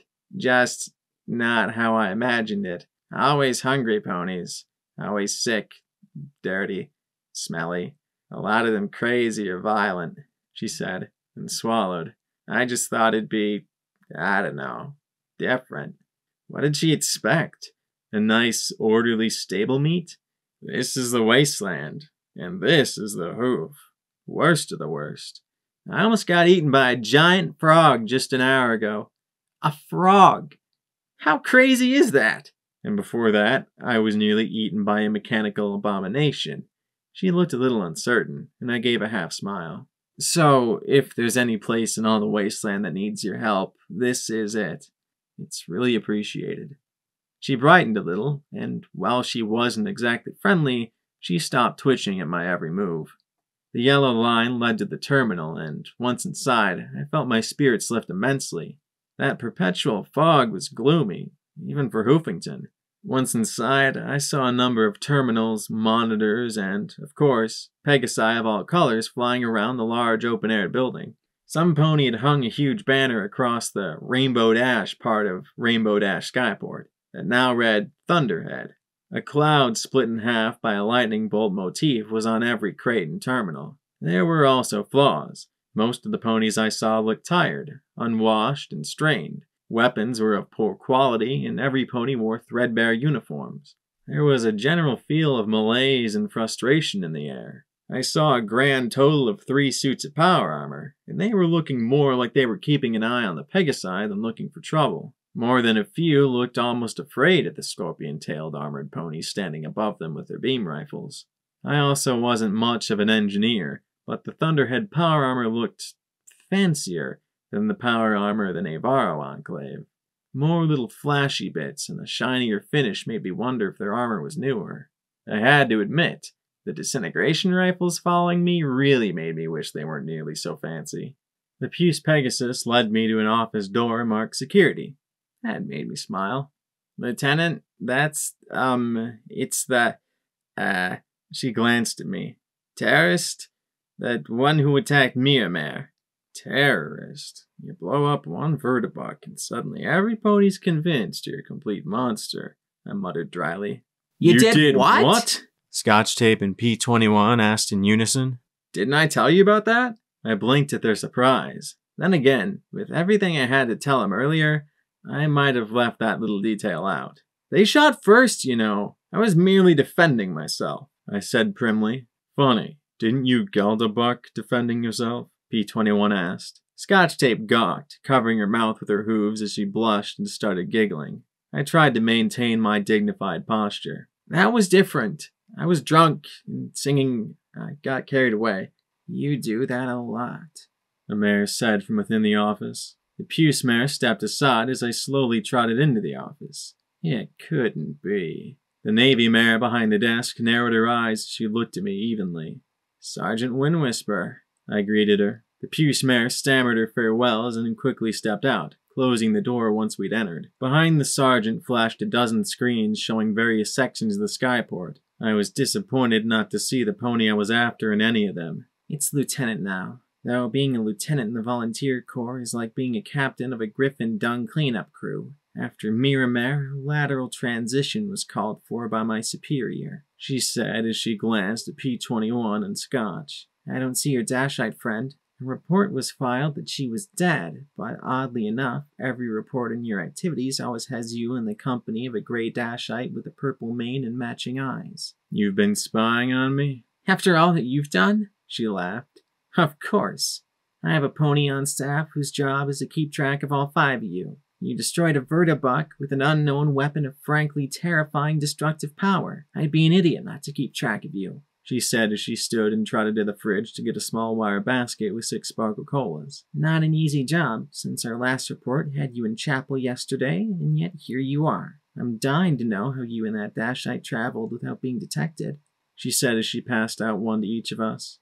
Really? Chopping your mane, putting on some barding, and calling yourself Fallen Glory? Yeah, I guess that wasn't the best of disguises, I agreed, rubbing the back of my head awkwardly as I popped the caps off her bottles and swept them into my pouch, adding sternly, but she's not a Dashite, Windwhisper. She's still loyal to the Enclave. I looked at her steadily. She seemed to be staring at me. What? She frowned as she rolled the bottle back and forth between her hooves. Nothing. You just seem different. I wondered if it was the mud, the fact that I had more scars on me than a masochistic raider, or the leech holes chewed in my armor. It's the eye. Once you lose an eye, it throws everything off, I replied with a snort. The corner of her mouth twitched in a half-smile. Not that. Not that. When we first met, I thought you were an idiot. Can't imagine why, P21 muttered. And now? I asked. Now, I can almost believe what that radio personality said about you, she said as she leaned back a little. How was what? What did DJ Pony say about me? When? 2 days ago, she replied, looking surprised that I didn't know. It wasn't like I always kept my radio tuned to the station. She reached over to the terminal on her desk and started typing. A moment later, DJ Pony's voice cracked to life. You know, I'd go to jail for listening to this back in Thunderhead, she said as she sat back. Like to take a moment to talk about a word I hear thrown around a lot. Hero. I know. I can hear you from here. But DJ, you use that all the time. I know, my little ponies. But let me tell you exactly what I mean when I use the word. In post-apocalyptia, every pony struggles to stay alive and to protect whatever they can. Sometimes it's all a pony can do to get by for themselves, let alone their children. And it's even tougher if they can't survive while preserving their sanity and decency. Not every pony can, but every once in a while, a pony comes along willing and able to give something of their own to help preserve the life of some pony who can't make it. Sometimes it's nothing more than a bottle of purified water to a thirsty soul. Sometimes it's a kind word to some pony who's been living hard and rough for too long. And sometimes, just sometimes, it's a pony willing to take a bullet so some pony else doesn't have to, who deals bloody vengeance to any pony who thinks that other ponies are fair game, who's willing to give their life just because they can. I know you probably think I mean just the stable dweller, but she's not alone. There's her friends as well, fighting the good fight beside her. There's ponies from Trottingham to Stalliongrad willing to give their own pain and suffering to make life a little better. And there's some ponies called to sacrifice things that you or I never imagined. Some of you may recall a few days back about an army of psycho raiders rampaging all over the northwest corner of Hoofington. I know most of you get the jitters just thinking about them, but when we're talking Hoofington raiders, they won't kill you. They'll eat you, and worse. That's right, 100 or more bloodthirsty pony-eating psychos spreading out with nothing to stop them. Nothing, that is, but the security mare. She went right to the heart of their territory and stopped them cold. Now I know what you might be saying. Give me a few crates of ammo and some guns and I'd do the same. But what you folks don't realize, what I didn't realize, was that those raiders weren't just a bunch of psychopaths. They were a stable full of hundreds of ponies, all looking to treat the wasteland as their personal buffet. And not only that, children. You see that stable? It was security's home. She didn't just stop hundreds of ponies willing to kill, rape, and pillage. She stopped her friends, her family, every pony she'd ever known before leaving to bring justice to the hoop. All the help ponies who a few days earlier had hounded and hunted her for a whole mess of bottle caps. And that, my little ponies, is what I mean when I use the word hero. If there are ponies able to do that, then what excuse do any of us have not to give a bottle of water if we can spare it, or a kindly word if we can share one? Food for thought, children. This is DJ Pony, bringing you the truth, no matter how bad it hurts. I stood there a moment, stunned as Wind Whisper just watched me. That wasn't the truth. She left out that they weren't raiders yet, that I tried to kill myself along with them. What the hell, Homage? How can you call that the truth? It's true, Scotch Tape said quietly, and I jerked, looking at her with my heart pounding in my chest and feeling my breath catch in my throat. They all went crazy, killing and eating and worse, and she stopped them. No, it's not how it happened. I murdered them. I killed fools. And I even doubt the Enclave could have stopped them. They were set to sweep all across Hoofington, P-21 said quietly, and I bowed my head, shaking and making the braces clatter. I was just a stupid mare, too dumb to die, too stubborn to kill myself, and stupid enough to throw myself in harm's way over and over again. I see, Wind Whisper said in a softer, less cynical voice. Well then, in light of that, what can the Enclave do for your security? Think of glory. Remember the plan. Pull yourself together and do it right for a change. I fought to get my heart and breathing under control, but the organs weren't quite working like they should as I looked at the blue Pegasus in her black uniform. My friend is hurt, badly. She lost her wing. Impossible! Wind Whisper blurted, looking disturbed. Her own wings fluttering a little behind her, she scowled at me in disbelief. You'd need a chainsaw or something to... And her disbelief fell away as my eyes drilled into hers. I remember a Pegasus at Miramar missing her wings, I said slowly. So don't tell me it's impossible. Wind Whisper frowned at the mention of the airbase, but also absently stroked the tip of her wing. I apologize. It's just not something a Pegasus wants to think about. No different than a unicorn losing her horn, I replied, feeling a belated stab of guilt to roses. P-21 glanced at Scotch Tape. Gee, I'm so glad that Earth ponies like us have nothing integral to lose. That drew a little snort from the olive filly. She's hurt badly, and I need some way to help her, I said softly, trying to keep my calm and civility. Do the Enclave have any way to restore a wing? The question seemed to almost nauseate the navy blue Pegasus. Maybe in the tower, but that's only a maybe. Usually a Pegasus dies before their wings come off. I only know one mare who's ever lost her wings and lived to talk about it. I felt a stab of hope, but it died at the look on Wind Whisper's face. She killed herself. Stepped off the clouds. She gave one last shiver and shook her head. I'm sorry, security. I don't think I can help you. I'm sorry.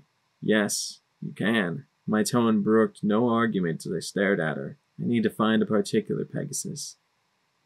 I can't believe there wasn't anything she could do for her, P-21 muttered as we left the skyport. I felt my spine itching the whole time the power-armored ponies watched me. Most of the volunteer corps appeared equally relieved to see me go. You heard her. Pegasi just don't break their wings.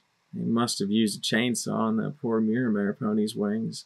I shivered, glad I'd fed Minty to that raider, and wishing I could have added light hooves as well. Still, hopefully I get to take care of that soon. At least she told us where to go. Scrapyard. Only 2 miles, too. He looked at my legs. How do you feel? Sore? These braces chafe, I muttered, and flushed as I looked at him. But you know that, don't you? I have to admit, I'm glad to have it off, he admitted with a chuckle. Funny, but the doctor seemed surprised that I didn't have a problem with that booth. In, get magicked up, and get out. Wish we'd had one in 99. Scotch Tape didn't seem to share his carefree feelings on the subject. Indeed, she looked horrified. I didn't like it, she said grudgingly, shivering. She caught my concerned look, and her ears folded back. I thought it was going to eat me. P-21 snorted, and I smacked his rump hard with my tail, making him jump. Scotch, it's all right now. I don't know what that thing was, but I shot it with the strongest damn gun in Equestria. It's gone. She shivered and nodded, but didn't look particularly convinced. I suppose it was hard to believe that monsters didn't exist when you were nearly eaten by one. Walking due south through the Enclave's fog bank, I was glad to be headed uphill into drier land. We still couldn't see farther than 20 or 30 feet, but I suspected we were entering some sort of industrial district. We passed by one of the yawning entrances to the Green Line, giving it a wide berth. There were tons of railways here, and rusting train cars that dumped heaps of black rock all over the place. There were also red bars out here. Scotch Tape and P-21 moved quietly on their hooves. Me? I clicked and rattled and clattered with every step. I glanced at them and nodded for them to hang back a little. I really wanted to get some barding for them. She at least had that utility barding. Softly, I started to whistle about cleaning up winter as I trotted slowly towards the bars. The bars moved in the fog, fanning out along the train cars. I heard hooves tapping softly on rustling rooftops as I whistled to myself like I didn't have a care in the world. The fog swirled around my hooves as I took step after clicking step. I saw the vague shapes in the mist. I was completely and totally surrounded. You there! Throw down your weapons! You have been selected to serve in Red-Eye's glorious rebirth of Equestria. Step by step, a creature emerged that I'd only seen in a memory. One half a predatory bird, and the other a powerful cat. She had decorated her plumage with bright red dye, and the power armor she wore was decorated with a bright red eye. A pair of miniguns pointed right at me, and I doubted that my dinged-up armor would last long. Why couldn't I ever have cool power armor, huh? Yeah, sorry. Can't do that. I got a friend to help, I said as I picked out the other half-dozen red bars. There were also 2 blue bars. Maybe next time? She scowled at my response. Maybe you don't understand.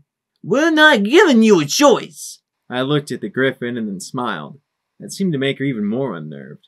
What's your name? You don't need to know my name. Now throw down your weapons. Her gun's motors hummed as she revved them threateningly. My eye locked with hers and I repeated in an even softer tone. What's your name? She glanced up at the ponies ready to blow me away. Scarlet. Scarlet?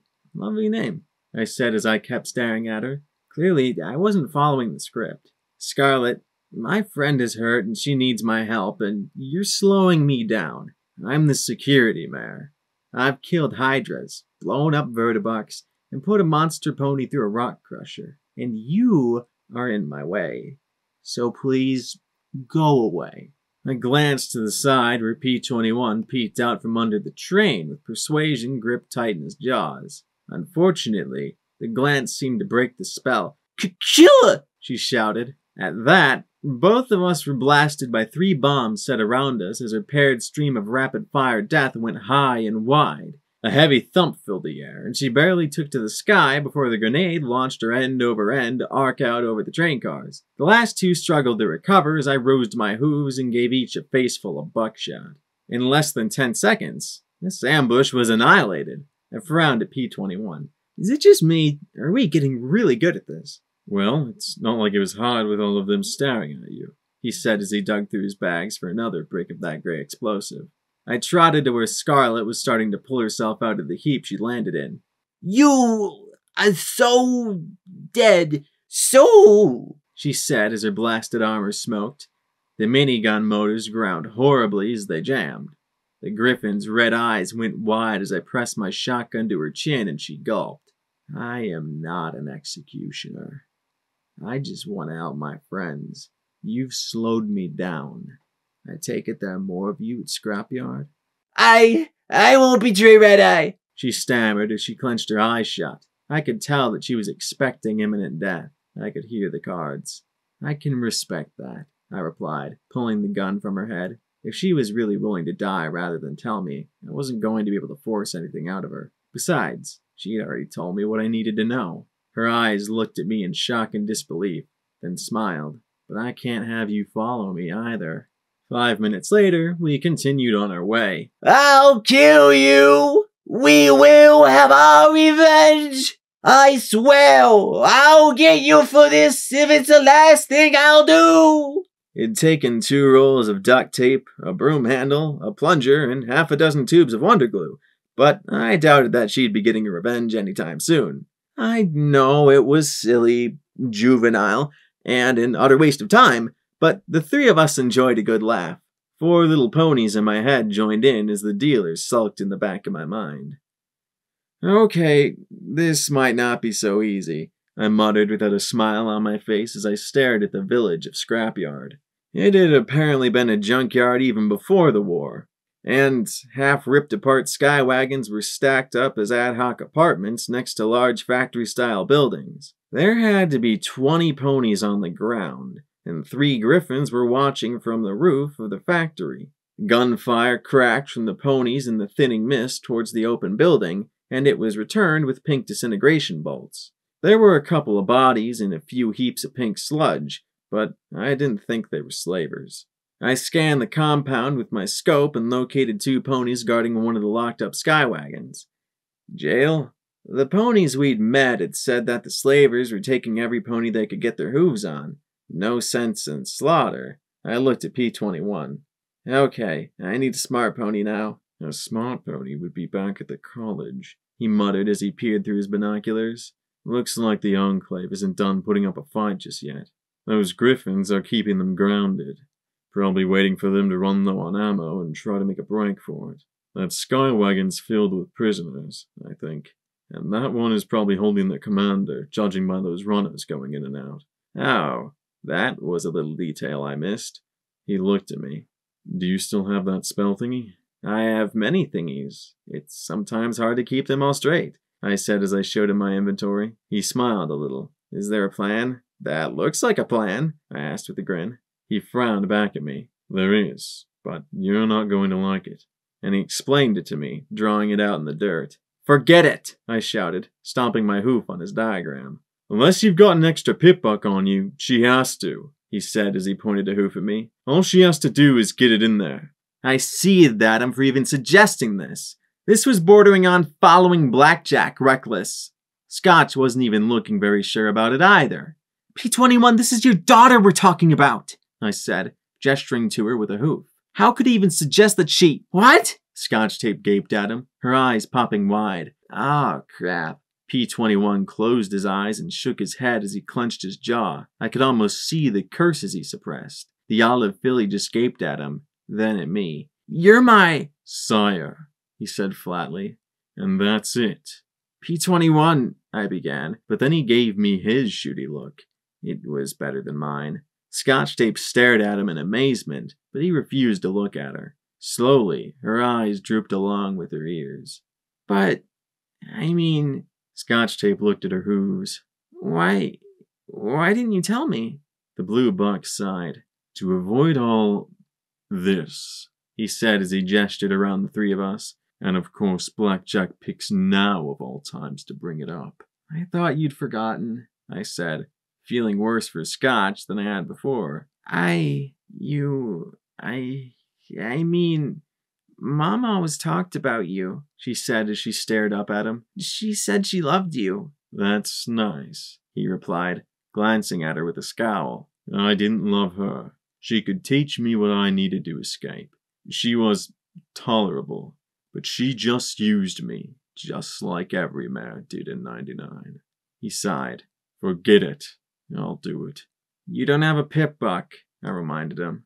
"I'll do it, and then—" "I'll do it," Scotch Tape said at once, silencing both of us. "But," I began, and she gave me a hard, hurt look. Short of tying her up, there wasn't any way I was going to get her to not do her part of the plan. "Fine. I'd better hurry then," P21 said as he took off his saddlebags and dumped out the contents. He fished out some wires and a spark battery and started to work. He focused with such a great, severe look that Scotch Tape just sat back with her eyes on her hooves. I kept my eyes open for more red-eye patrols. At least, that way, the only ponies I'd heard were the bad guys, I hoped.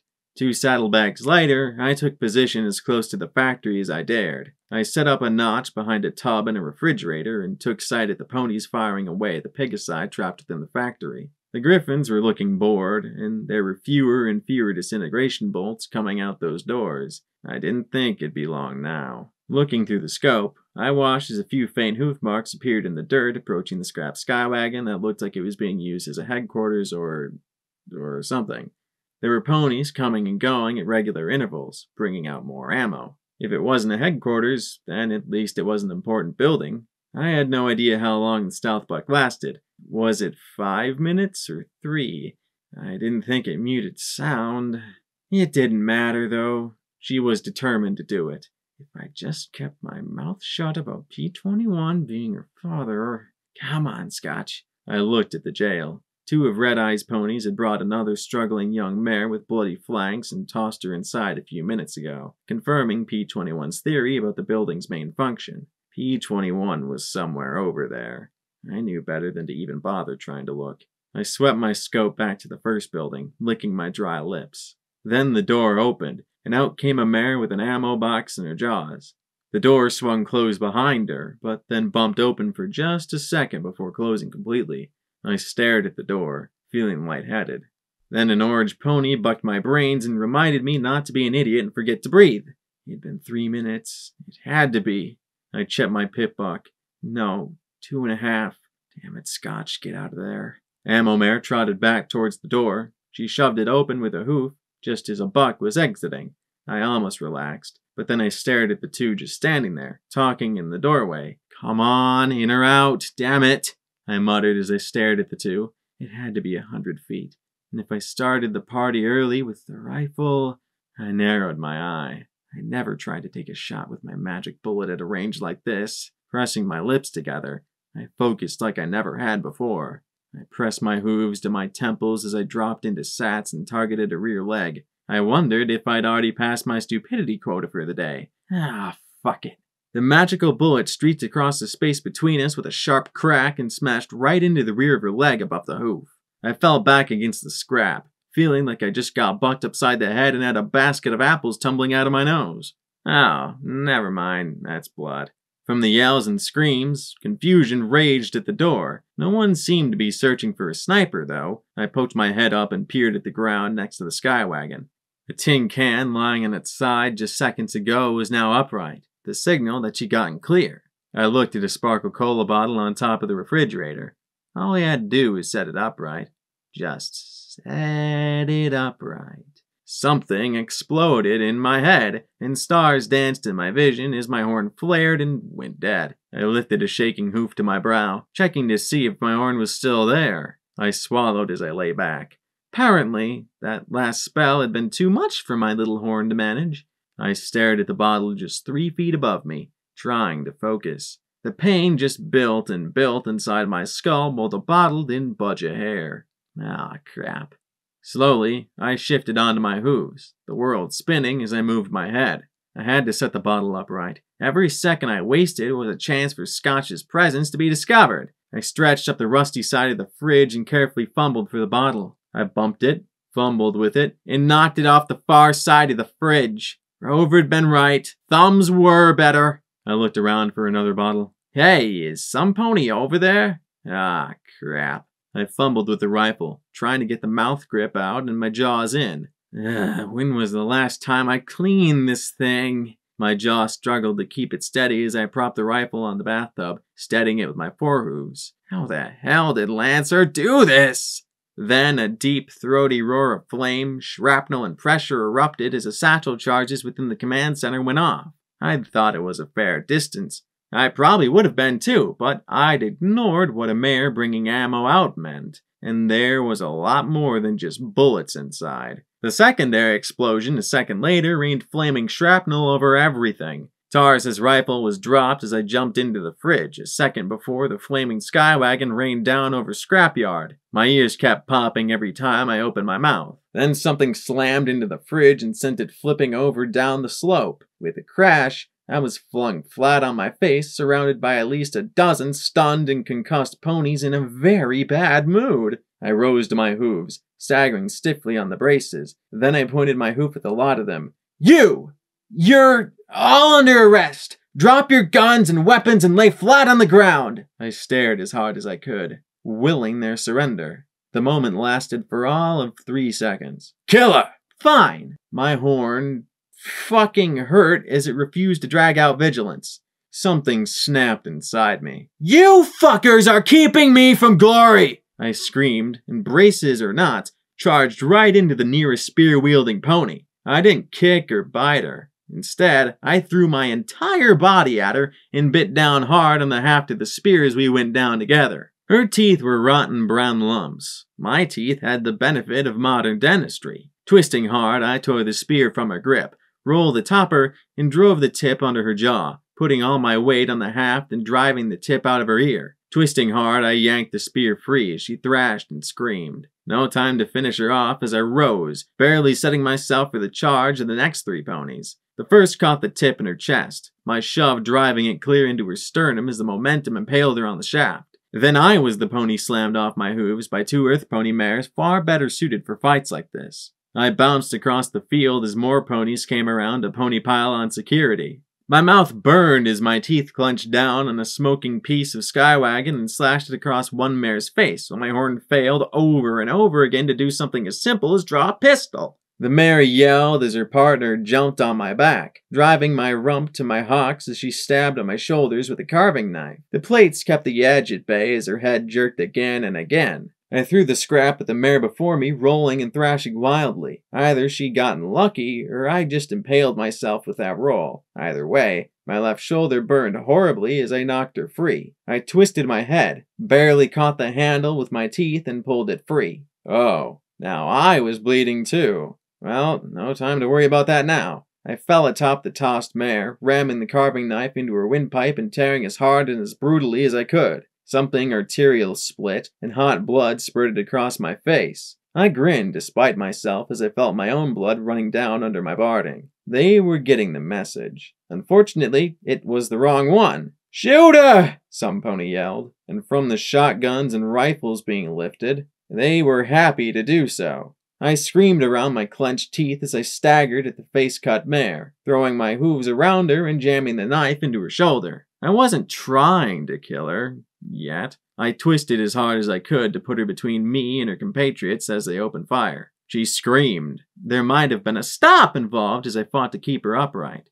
Shots that penetrated her thumped off my barding as they sprayed lead at both of us. New holes opened in my hide as she finally went limp and fell out of my grip. My armor glistened from the blood of 3 ponies covering half of it, and my eye glowed as if I could annihilate them with my glare alone. They stood in an arc before me, staring in horror as I rose. The braces pinged beneath my barding as they gave way. Only the broken remnants kept me upright as I stood there and bled. "You can't kill me!" I bellowed each word at them as they scrambled to reload. The griffin begged to differ as she flew over me and drew a line across my rump with her minigun. I sat awkwardly as my legs shook. My horn flickered as I fought to pull out a weapon, a healing potion, something. I clenched my eyes shut. I was going to fail. She was going to be trapped on the ground forever. Because I wasn't tough enough. Wasn't good enough. A second line drew over my shoulders, and only my locked limbs kept me upright. The griffins were hovering over me now, interested in just how long they could draw out using their miniguns before I expired. They were reloaded. They were ready to put down the crazy mare that defied them. I took the deepest breath I could and screamed out, "Glory!" Every eye was on me. Every eye wasn't on the factory. Then one griffin melted in a flash of pink goo as a trio of Pegasi in dinged and pitted armor flew from the factory and sprayed pink disintegration bolts and slicing red beams. From the opposite side came a roar from 24 recently freed ponies armed with every weapon we'd picked up. They closed on both sides like a manicore's jaw, a griffin falling from the sky with her feathers aflame while another was blasted from the sky by a grenade shot that bordered on art. One mare bleeding to death was forgotten as they scrambled to their own defense. I felt my body giving out as my useless limbs fumbled weakly for a healing potion. I sat awkwardly as my legs shook. My horn flickered as I fought to pull out a weapon. A healing potion. Something. I felt my body giving out as my useless limbs fumbled weakly for a healing potion. I managed to get one out of my bags, but the glass bottle slipped out from between my bloody hooves and landed before me. I fumbled with it, the broken braces fighting me as my softened bones bent. I slowly started to fall over. I couldn't die now. I still needed a helper, and the kunai, and Rampage, every pony. Death could wait, damn it. But my body couldn't keep up anymore. Looks like I didn't need to worry about that taint after all. Then 2 hooves pushed me back upright, the pain on my shoulder from the shove snapping me back from the fuzzy blackness. "Hang on!" Scotch Tape said through the sounds of battle around us. She grabbed the bottle in her mouth and flipped it into her hooves, biting the stopper and pulling it free before holding it to my lips. "Here!" she shouted, and I drank the milky purple potion. I wasn't sure how much it helped, but I wasn't feeling any deader. "Let me get another," Scotch said as she dug in my bags. But I sighed. "Sorry, Scotch." I shoved her away as one of Red Eye's raiders charged with a spear, the tip cutting the olive filly's flank as it punched through my failing armor and drove deep into my side. "You die for Red Eye!" the mare screamed before biting the haft to pull it out, determined that if they were going to die, she'd take me with her, and the filly as well. I bit hard on the spear in my side, jamming it inside me. She might kill me, but I wasn't going to make it easy for her. She wouldn't kill any pony else for as long as I was alive, even if that was just for a few seconds. Get clear, Scotch. Sorry I didn't tell you about P21 sooner. Sorry, Glory. Then there was a loud bang beside me. Scotch Tape stared in shock at the hole that opened in the mare's neck. The mare released the weapon, staggering away. Another 12mm hollow point blasted out another bloody chunk, and then a third, and the mare fell limp beside me. I slumped over as I saw something die in the teal eyes behind Scotch's goggles. "Sorry," I murmured softly. Then she noticed me, and the gun tumbled into the dirt. "Blackjack! Please don't die!" she begged around her tears as she grabbed the spear in my side with her jaws. "No, don't pull!" But then I felt it pull out as I fell on my side. Then she was pouring healing potions down my throat as fast as she could pull the stoppers. I think I just about cleaned her out as the fighting slowly died around us. She cradled my head as I stared up at the sky, really wishing I could look somewhere else. "Did we win?" "We won," P21 said. Slowly, I looked at the dozen or so ponies still standing, at the bodies of Red Eye's ponies lying amid the smeared heaps of pink goo and piles of ash. 2 Pegasi stood apart, seeming at a loss for what to do at this moment. They kept their guns pointing in my general direction as I gritted my teeth and shifted slowly onto my hooves. They kept their guns pointed in my direction as I gritted my teeth and shifted slowly onto my hooves, the broken braces struggling to keep me upright. Blackjack, what are you doing? Wait and rest, P-21 said as he tried to push me back down. No, I need to talk. Now, before she flies off. I took step after step towards her. I tried not to have my shooty look, but after being nearly painted in blood, I supposed any look of mine was pretty creepy. P-21 kept me on my hooves as I swayed and then sat down, hard. Hello, Dusk. She tapped the side of her helmet. The armor retracted, and hard, dark eyes stared at me suspiciously. How did you find me? Wind Whisper, I replied. Luckily, you were nearby. I took a deep breath. You owe me. Agreed. We could've, she began, but then she looked at all the ponies lying around me and glanced at her companion. Her lips twisted sourly and she shook her head. She sighed, narrowing her gaze as she glanced at me. I guess I do. I nodded once. That was one hurdle I was glad to be past. You can repay me easily. One, help me back to the college. I'll tell you two when we get there. She certainly didn't look happy. Right now, she probably could have turned me into a glowing pile of goo. Heck, right now, I was so shot up that a hard sneeze would turn me into goo. Alright, but how are we supposed to get you there? She asked with a small frown. I glanced at their equipment. I thought they called it power armor, not pussy armor, I replied. Funny. I never thought I'd fly Pegasus Airlines again. But here I was, slumping against dusk as a pair winged their way through the cloud ceiling itself. Scotch Tape did all she could to keep me on the flying mare's back, while P-21 rode Dusk's companion, a mare named Lightning Dancer. So, what was that all about? I asked as we flew by a particularly solid-looking cloud. I looked at the spire of white, tipped with glowing amber talismans. A lightning rod, I presumed. I mean, why were you fighting Red Eye? We're not. We have no interest in surface or politics, Dusk said firmly. Well, then, what were you doing in Scrapyard? Well, then, what were you doing in Scrapyard? I asked, and was quite proud of myself for not insinuating they were spreading tainted food. Buying scrap, obviously. She glanced back at my incredulous expression. I'm not sure you noticed, but the clouds don't have much metal in them. But what does Thunderhead need with lots of metal? I asked with a smirk. Stuff, was all she said, and I doubted that I'd get more than that. So, if you don't care, why fight? They attacked the town while we were negotiating salvage rights, Dusk answered sourly. We would have withdrawn, but their griffins forced us to bunker down inside that factory. They attacked with a full wing, but left those three once we were cornered, leaving them in big trouble till I came along. We flew through a fissure that nearly reached the bottom of the ceiling. Looking up, I could see a band of distant blue. Maybe it was blood loss, but I was finally getting over the urge to vomit as we made our way along. Then, through the fissure, I spotted a huge shape of odd uniformity above the rest of the clouds, like a giant flying donut with its main axis perpendicular to the ground. The interior of the donut had been removed and replaced with tier upon tier of buildings. Is that Thunderhead? I panted, marveling at the size of an actual city like long ago. Not a village of a few dozen or even hundreds of ponies, but tens of thousands. You're the second surface pony to see it, Dusk replied. It's amazing, I murmured. Then we were at the other end of the already closing fissure, and the sight was replaced by more gray. I imagined a smile from the pride in her voice. Yes, it is. Scotch Tape gave a sniff as her hooves tightened on me, making me wince. She hadn't said much since we lifted off. Are you okay, Scotch? What? Yeah, I'm fine, she murmured in a perfect, not fine voice. What is it? I asked. She sniffed, pressing her face to my bloody, stiffening mane. I killed a pony. I didn't even think about it. I pointed and she shivered behind me. It wasn't like shooting the robots. I'm sorry, I said quietly, thinking back to that raider I'd killed with the broken tip of a rusty knife. I'd been so carried away that I'd never thought about it.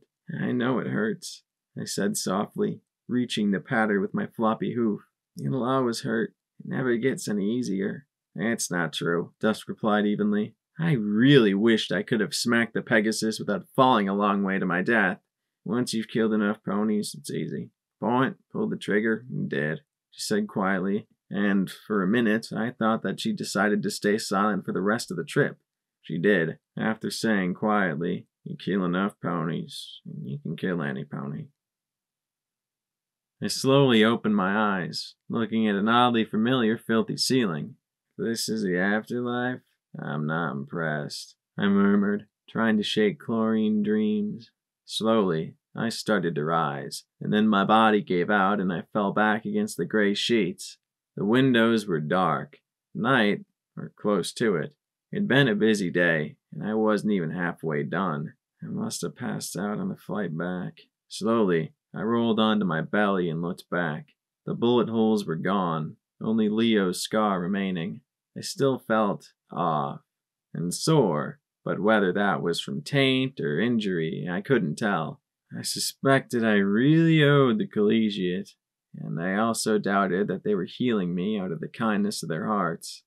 "Congratulations, you've set a brand new record," Triage said as she trotted in, her horn glowing as she lifted the clipboard in front of her. "Punctured lung, torn muscle, 32 different gunshot penetrations, probably a nasty case of magical burnout, 2 liters of blood lost. Luna only knows how you didn't die from shock. And the first pony in history, I think, to go through the autonomous healing booth 3 times in one day."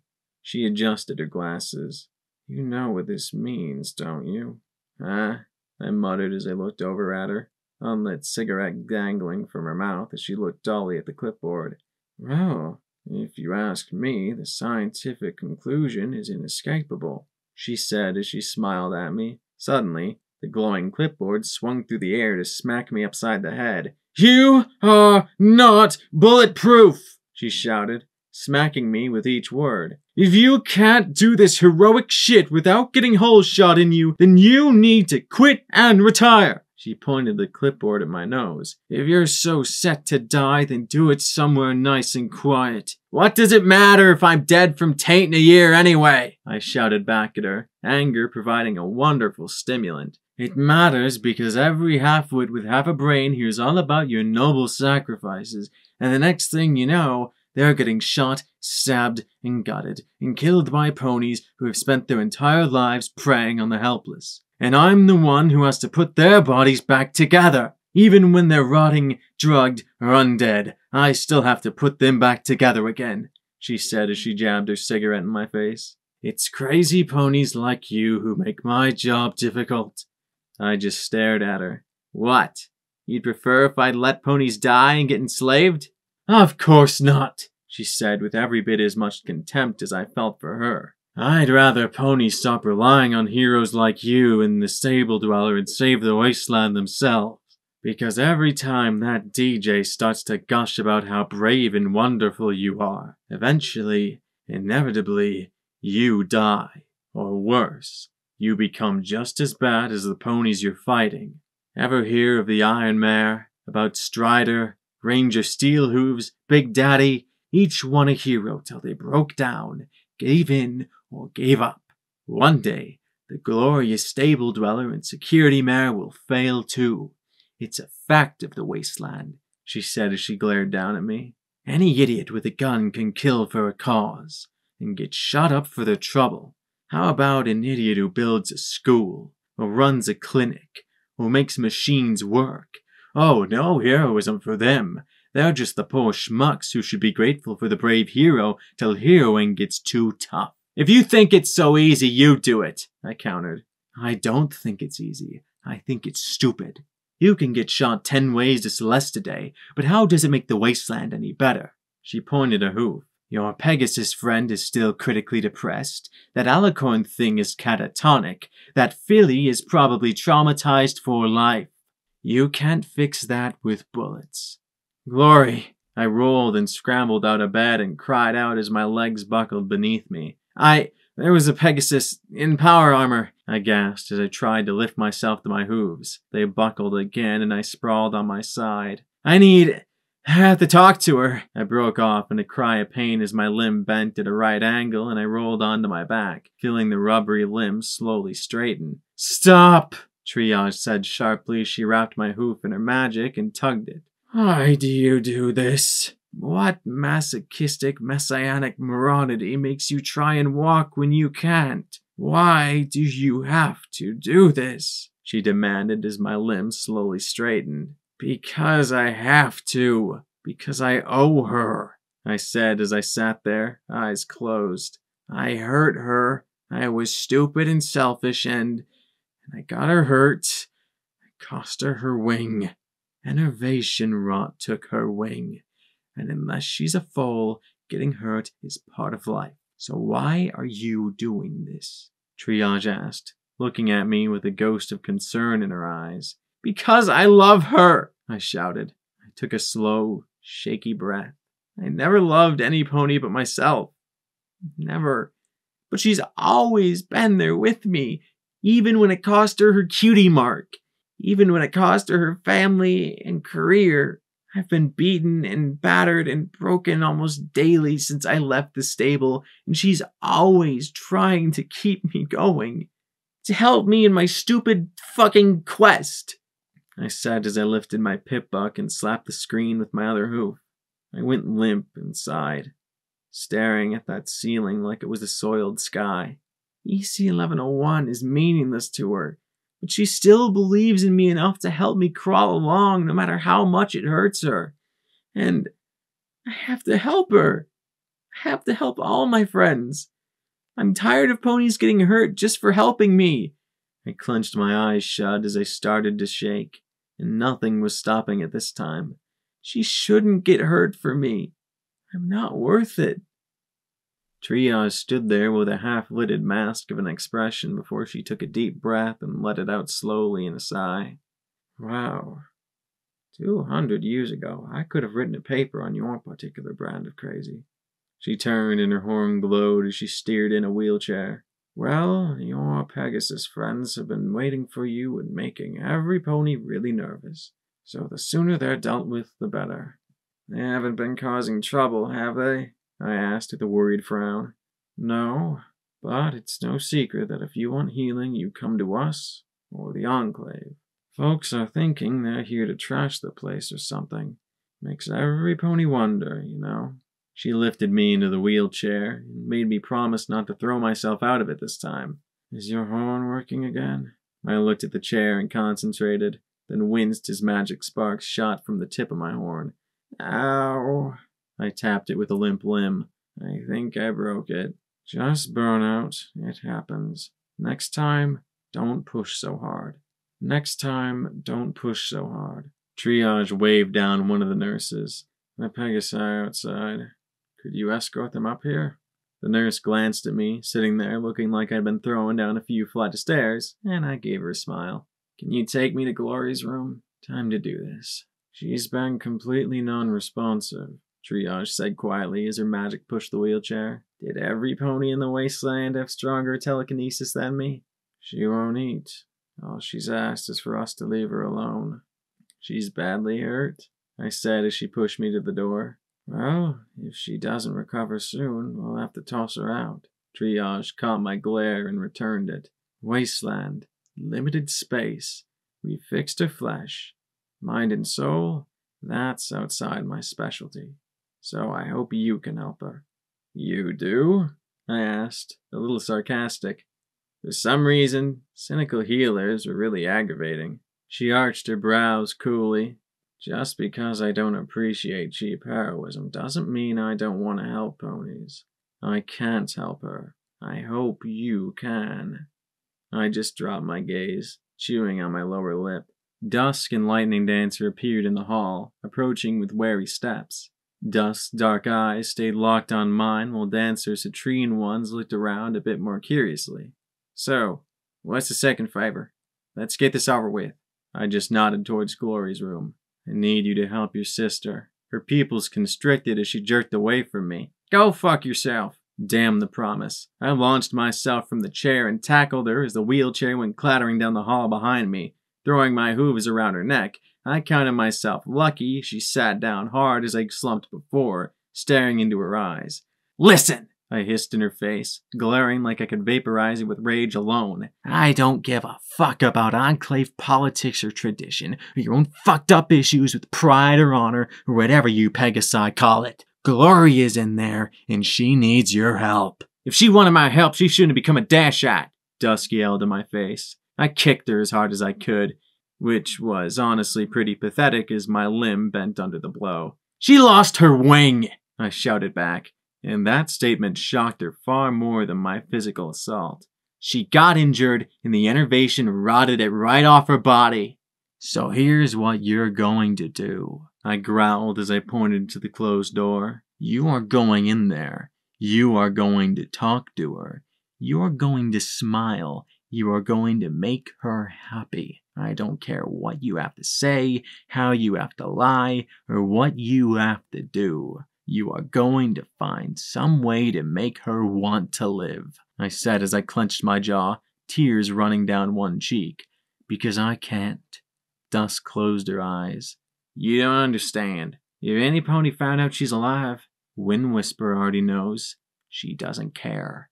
"Don't you get it, Dusk?" I said as I felt my legs slowly give out beneath me till I was sitting. "I've been where Glory is right now.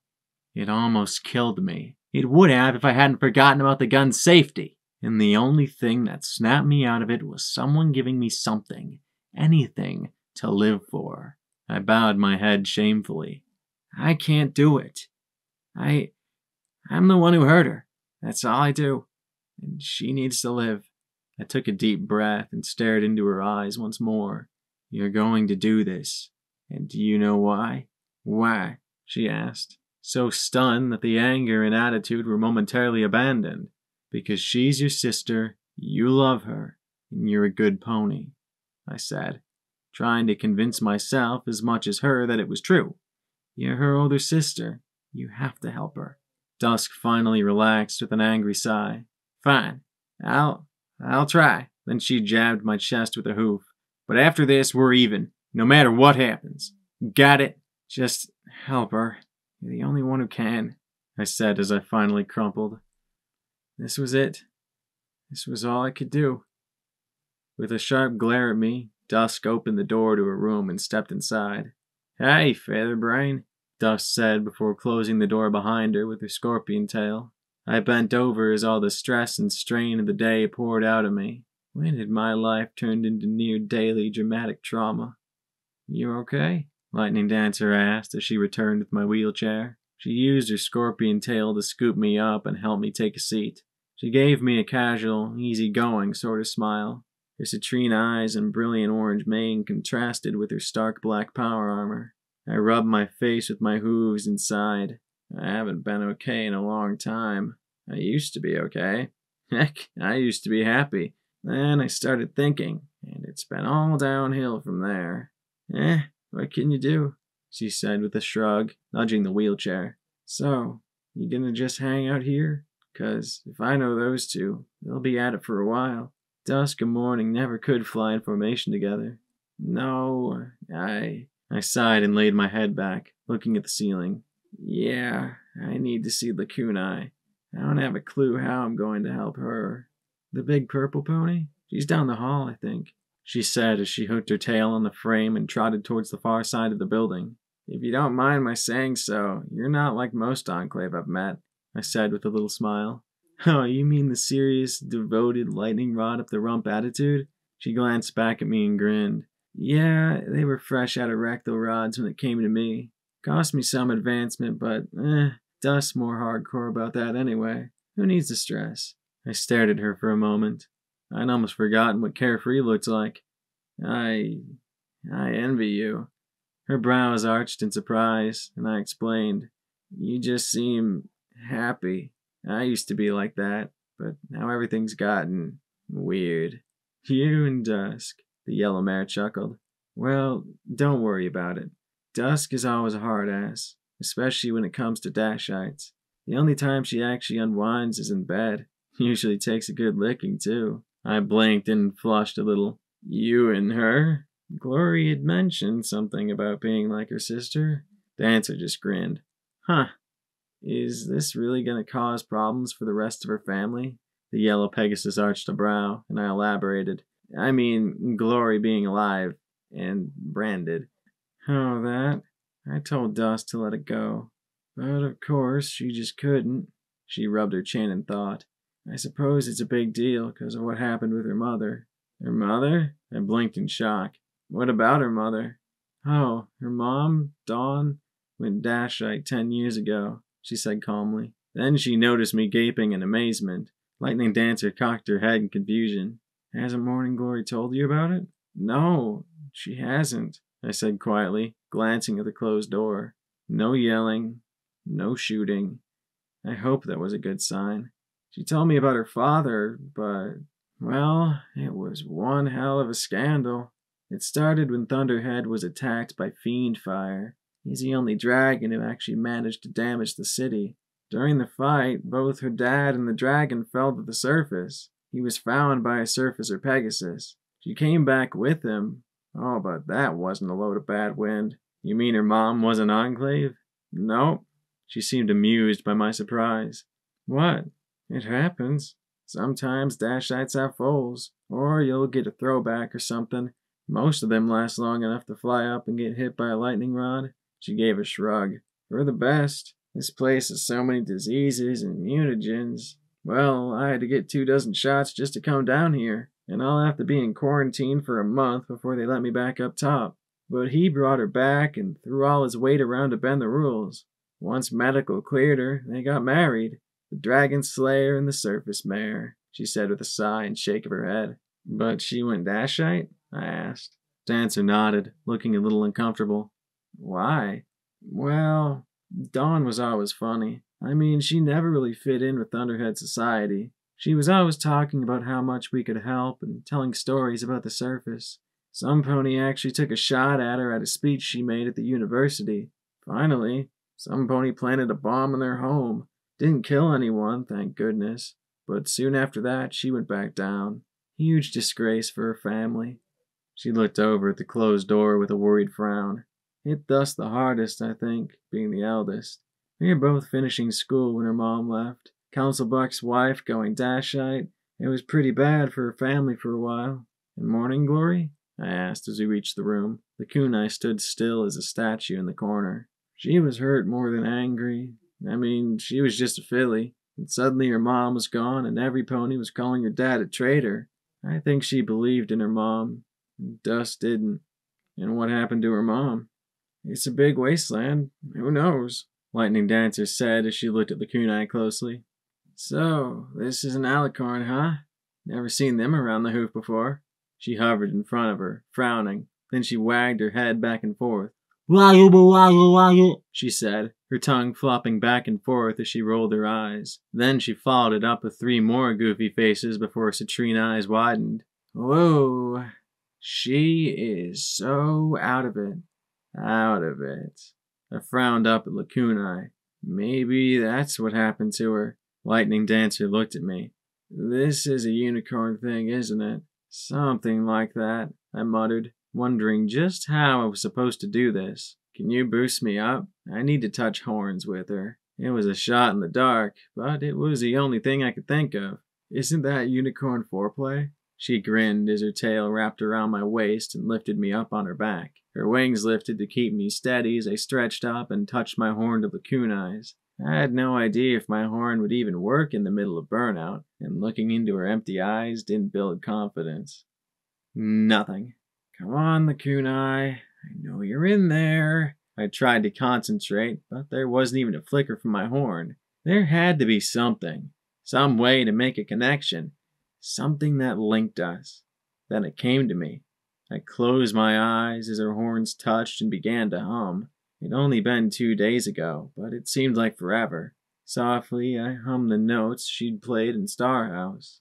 I felt the tingle in my horn, and the world fell away. I stood on a black plain, the ground scoured bare of anything save shiny stone. A gale tore at me in one constant and unending gust. Only the stones provided any respite from the storm that cut at me with every second. The stone itself had been eroded into drawn-out spears of glass that shattered with the slightest pressure. In the distance were the black spires of Hoofington. I could hear the screaming from here. I couldn't tell if it was the wind or something else. Embers were swept along in the gale, but I had no idea what their origins were. Everything was rendered in shades of grey, and I took a look at myself. Instantly, I wished I hadn't. My body was translucent white, but there were black blotches that seemed to crawl and creep slowly within me. Okay, freakiness established. Now, where was the kunai? I trotted across this hellscape for who knew how long before I spotted them. A tree, a street lamp, a chapel, one that I knew. Slowly, I approached the building, my normal colors returning as I stepped inside. Something was definitely off, though. Things seemed to blur and run together in the corners of my vision and only come into focus when I looked directly at them. The building seemed off as well, larger and better built than I recalled. It was late, the room lit only by candles and the city glow through the window. Sweet Celestia, please forgive me, for I have taken the life of another. Dearest Luna, please forgive me, for I have taken the life of another. The young mare whispered as she sat on a small pillow beside me. She was jet black, with the cutie mark of a lit candle. She rocked slowly back and forth, head bowed as she murmured the lines over and over again. "The kunai?" I asked softly as I stood beside her. No response. Then I reached down and stopped her rocking. She blinked, then slowly looked up at me. "Psalm? Who are you? You shouldn't be here. The chapel is closed until the goddess wishes to return." The gale outside made the building rock and creak. "Psalm, this isn't real, is it?" She shook as she dropped her gaze to her hooves. "Sweet Celestia, please forgive me, for I have taken the life of another," she began again, shaking as she clenched her eyes shut. I stopped her again, the whole building rocking and groaning in the wind. "Psalm, you're the Marauder Psalm." She gasped, her eyes going wide. "Macintosh's Marauders?" Before my eyes, she aged to the black mare in body armor. She hugged the sniper rifle, bowing her head. "This is my penance." "Your penance? For what?" "For us," whispered a host around us. I turned my head and dozens of zebras appeared around us, and ponies too. "Why did you kill us, Psalm? Did your goddess forgive you for our murders?" They whispered in unison. Each one had a perfect ring in their head, with matching holes blown out opposite sides. "Sweet Celestia, please forgive me," she prayed desperately. I looked at the dead. The zebras I could understand, but why ponies?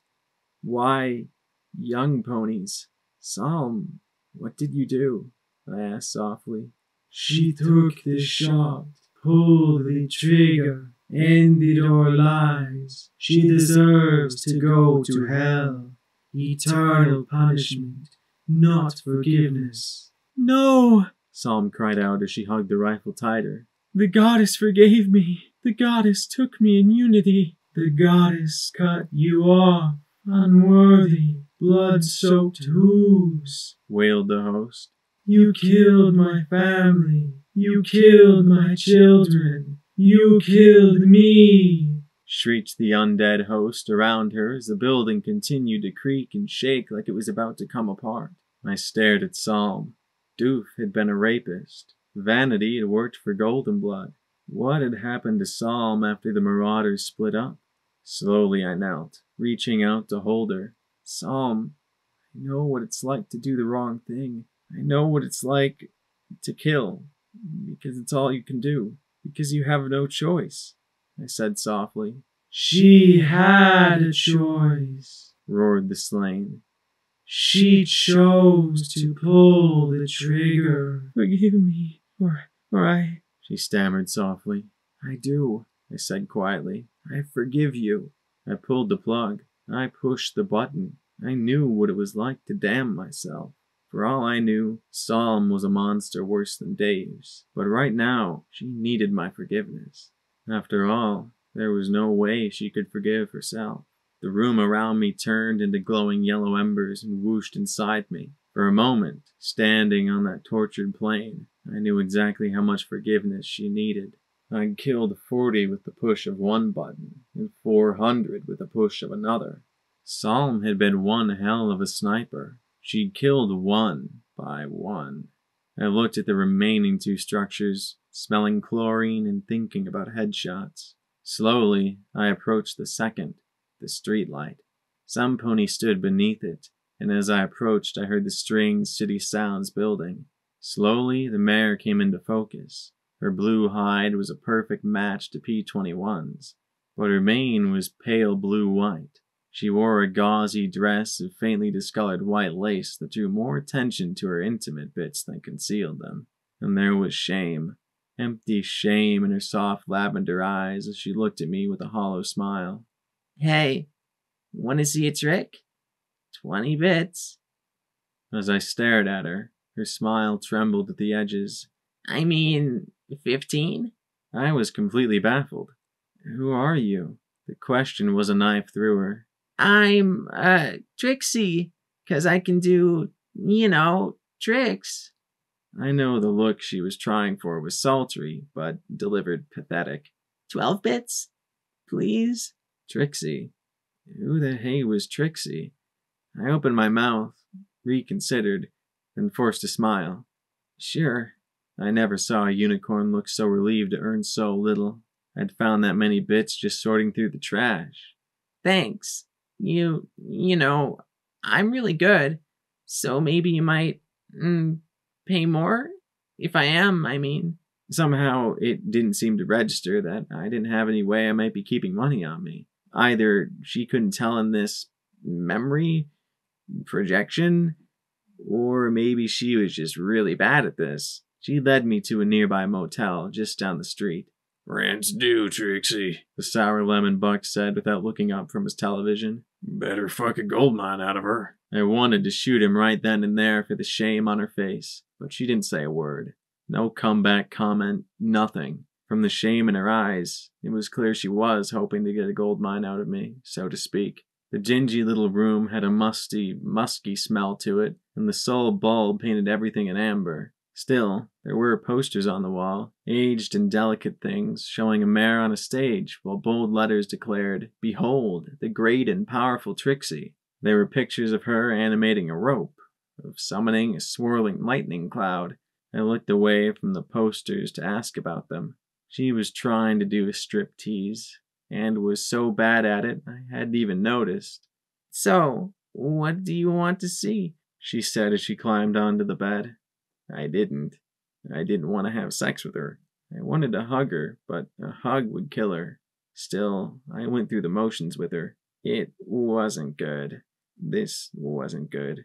No amount of sex should have that many quiet tears.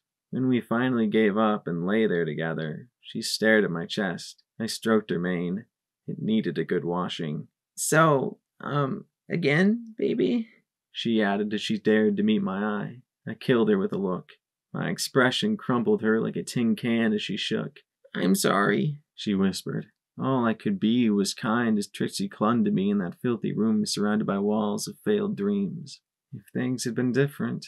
But I stroked her softly. I'd maimed her with my pity. Not even worth 1 bit. Worthless. I knew that feeling. I knew what it was like to feel undeserving, unwanted, unneeded.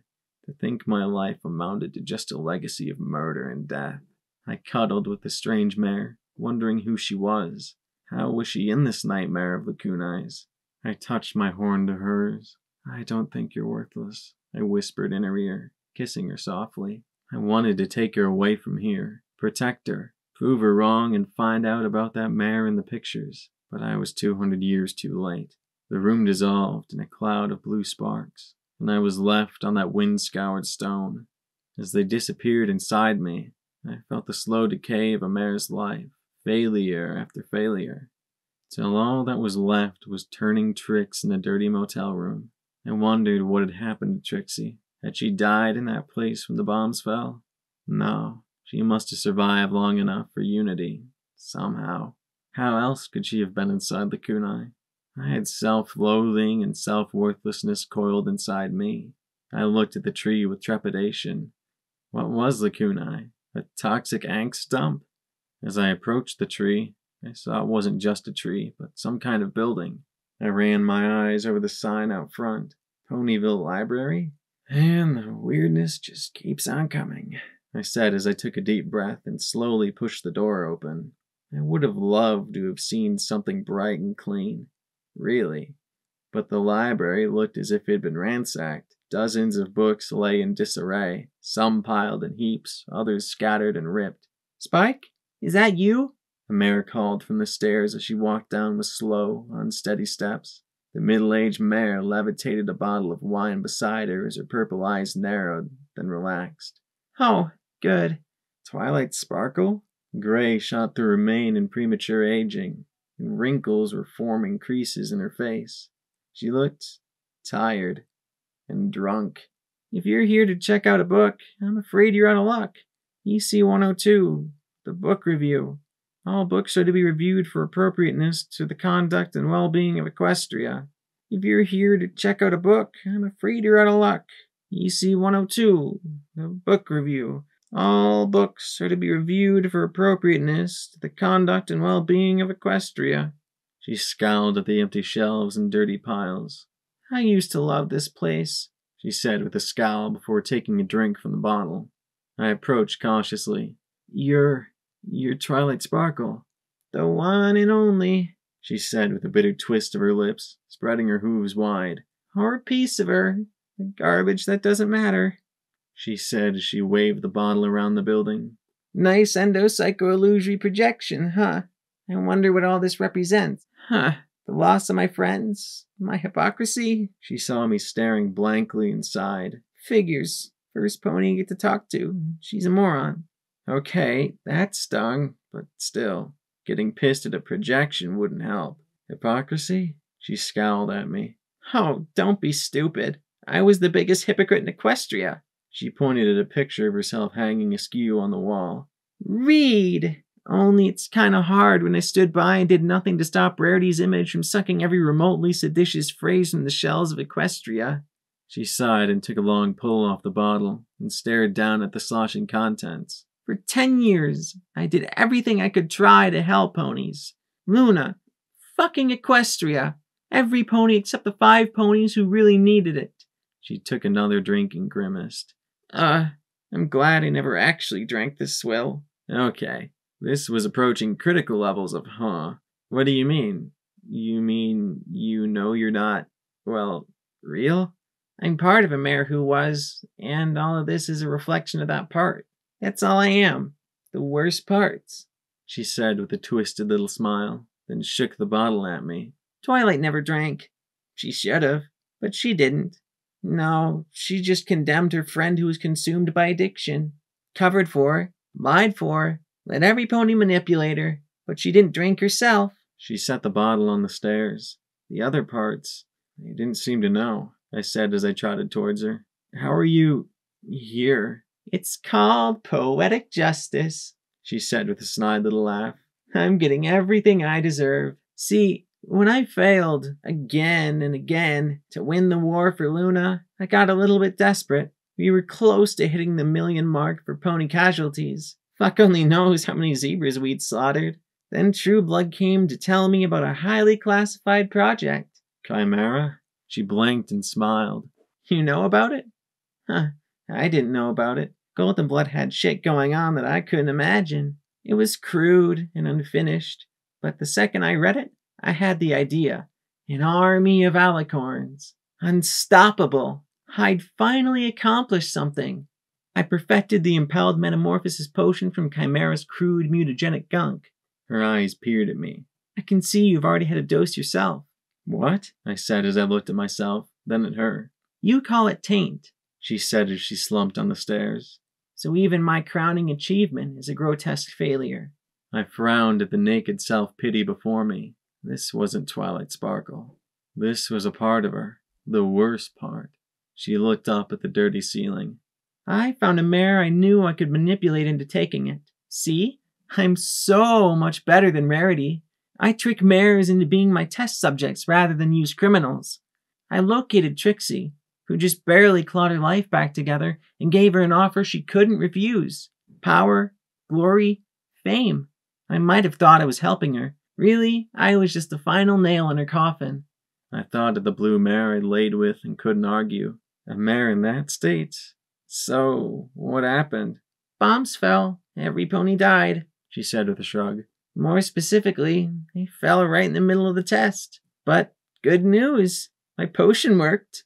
Trixie got her power, her glory, her fame, and, in thanks, she saved us by pulling us all into her, one after the next, glued together in that being, that monster I created. I stared at her with a small frown, trying to figure out the pity party. Or was it self-pity? What about gardens? Her eyes stared away as she took a slow pull off the bottle. Gardens was a dream. I made a few experiments. Got the restoration megaspell to work in 10 pony. The arcanum nullification matrix was tricky. Then there was the contagion devivification spell that had to be added. Then she sighed. All for nothing. Golden Blood talked me out of it. Luna wouldn't tolerate anything that would suggest she'd failed. So, 2.5 years of my life wasted, and tens of thousands of ponies while I wasted my time with a pet project that never come to pass. I stared at her in shock. She really didn't know. Golden Blood hid the truth from every pony but Spike, and Spike had kept it to protect Twilight Sparkle. Probably for the best, Twilight muttered. If I had created it, the goddess would do everything to make sure it's destroyed. After all, if alicorns are perfect to survive in the wasteland, she'd have done all she could to destroy something that could save the wastes. Or worse, she'd have me corrupt it. My words died in my throat. Was that true? It wasn't a waste. Maybe someday some pony could finish it. Yeah, I'm sure that'll be a mistake too, she said with a sniff. I should have listened to Golden Blood back at the beginning. I shouldn't have been responsible. None of this should have happened. None of us should have agreed. We should have found another way. Any other way. Such a mistake, she said as she grit her teeth. Pinkie Pie, why didn't I stop you? Why didn't I realize what Fluttershy had done? Why didn't I keep Rarity from gutting so many books? One-of-a-kind books. Why didn't I do the right thing? Why hadn't I gone another way? Why hadn't I convinced Morning Glory to leave Miramar? Why didn't I leave 40 foals alive till some pony could help them? I should have. I'm sorry. Regret. The kunai was a dump. A place where the goddess had dumped all the memories and feelings she hadn't wanted. If the kunai was going to be separated, why not rid yourself of things you didn't want to feel? I trotted to Twilight and did what I did best. I hugged her. I wish I could tell you more, but your life wasn't one big mistake. There were better parts of it. We don't always see the good we do. I know you mattered to ponies, and your friends. It wasn't all a mistake. I wish that were true, she murmured softly as everything around us fell away. The ruined library dissolved into purple motes floating inside me, and now more motes were floating from across the blasted landscape towards me in spite of the wind. They came with the shame, guilt, and angst of broken ponies. The repair pony who neglected his wife and kids till they left him and died in Manhattan. The raider who would let her foals starve to feed herself. The green unicorn twins' shameful incestuous relationship because neither could love another as much as they loved each other. More and more. The kunai. Something missing. I thought that the kunai had been a pony whose memories had been taken away. She wasn't. She was a collection of the pain and angst of hundreds of ponies. Their shame, their regret, their guilt, all collected into one vessel, sealed off and tossed into the one place they couldn't be heard. I wondered what such a being would be, stripped of all its misery and doubt. No mistakes, no confusion. Suddenly, the stories of alicorns abroad being complete monsters made a whole lot more sense. With that, the motes were gone. So, now what? Is something supposed to happen? Are we done here? I asked as I turned around to look at the windswept field. For once, I actually wanted the dealer to show up and provide me with a clue. Instead, I got a mirror. Slowly, I approached it. Just a simple standing mirror. A bit fancy. Maybe I'd seen it in Blue Blood Manor. Or maybe it was something from the countless memories inside me. I closed my eyes, taking a deep breath as I trotted towards it. Okay, horrible mind rape or emotional crush time incoming. Bring it on. I stood before my battered, bloody, bleeding self. Okay, bring it on. Evil twin combat, mind messing, some horrible self-revelation, I can take it. But nothing. Just me. White hide, 2 bright red eyes. Clean. Goddesses. How long ago had it been since clean was normal and muck, mud, and blood an aberration? Neat security barding. Old and normal pip-buck without some damn megaspell program inside it. Happy. Goddesses, I looked so happy. Well fed. No worries but to deal with the next shift in the next game. I stared at my reflection. Really? What was the point of this? I narrowed my eye, gritting my teeth. What? I get it. I was an idiot then. What's your point? I yelled at myself, then reared up and shoved the mirror back. It shattered. No, not the mirror. Me. And when I looked again, there was the mirror, and there was me. Bloody, battered me on my weak limbs. My one freakish glowing eye staring back at me. Goddesses, did I look this hurt to every pony? I turned, looking at the bullet hole scars dotting my hide, the ugly splash on my chest, the mar on my face. My hide looked like it was starting to become diseased. I was so dirty that I'd never be clean again. The dirt and blood seemed part of my hide, mutated limbs bending before my very eyes, like I was turning into some sort of pony leech hybrid. Even my teeth were going yellow, my ribs showing. I didn't even look like a stable pony anymore. I get it! I suck! I'm dying! What's the fucking point? I screamed, shoving it over again and again and seeing myself shatter in bloody bits. The mirror. I didn't want to look in it now. I was sick of this place, sick of these mind games, sick of always being hurt. The pony in the mirror. I screamed as I shoved the mirror away, clenching my eyes. It wasn't that. I wasn't going to be that. That pony belonged in a cave. I was going to be dead in 6 months. A year at the most. Please, let me be dead. You still want to die? Whispered a mare inside me.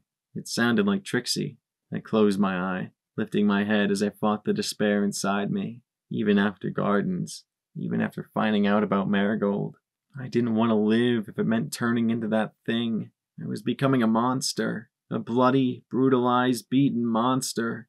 The wasteland was molding me into another Gorgon or Deus with all the finesse that Sanguine could muster. I fought the sob in my throat. I'm scared. And that was it. Fear. I was afraid. Afraid I'd hurt my friends. Afraid of what I was becoming. Afraid of what would happen to every pony if I died. Better for me to hurry the process along, fall apart, push as long and as hard as I could before it fell apart for good. Death was easier. I sobbed there in that dark emptiness, ignoring the contents of the mirror as it wept too. I don't want to die. I don't want to become that thing, I said as I pointed at the mirror with a limp hoof. I want to live. Then live, Twilight murmured softly inside me. Live for your friends. Live for Gardens. Live for something you want to live for. Don't make my mistake. Don't live for something you hate. I sniffed, looking at that thing. It couldn't look back at me.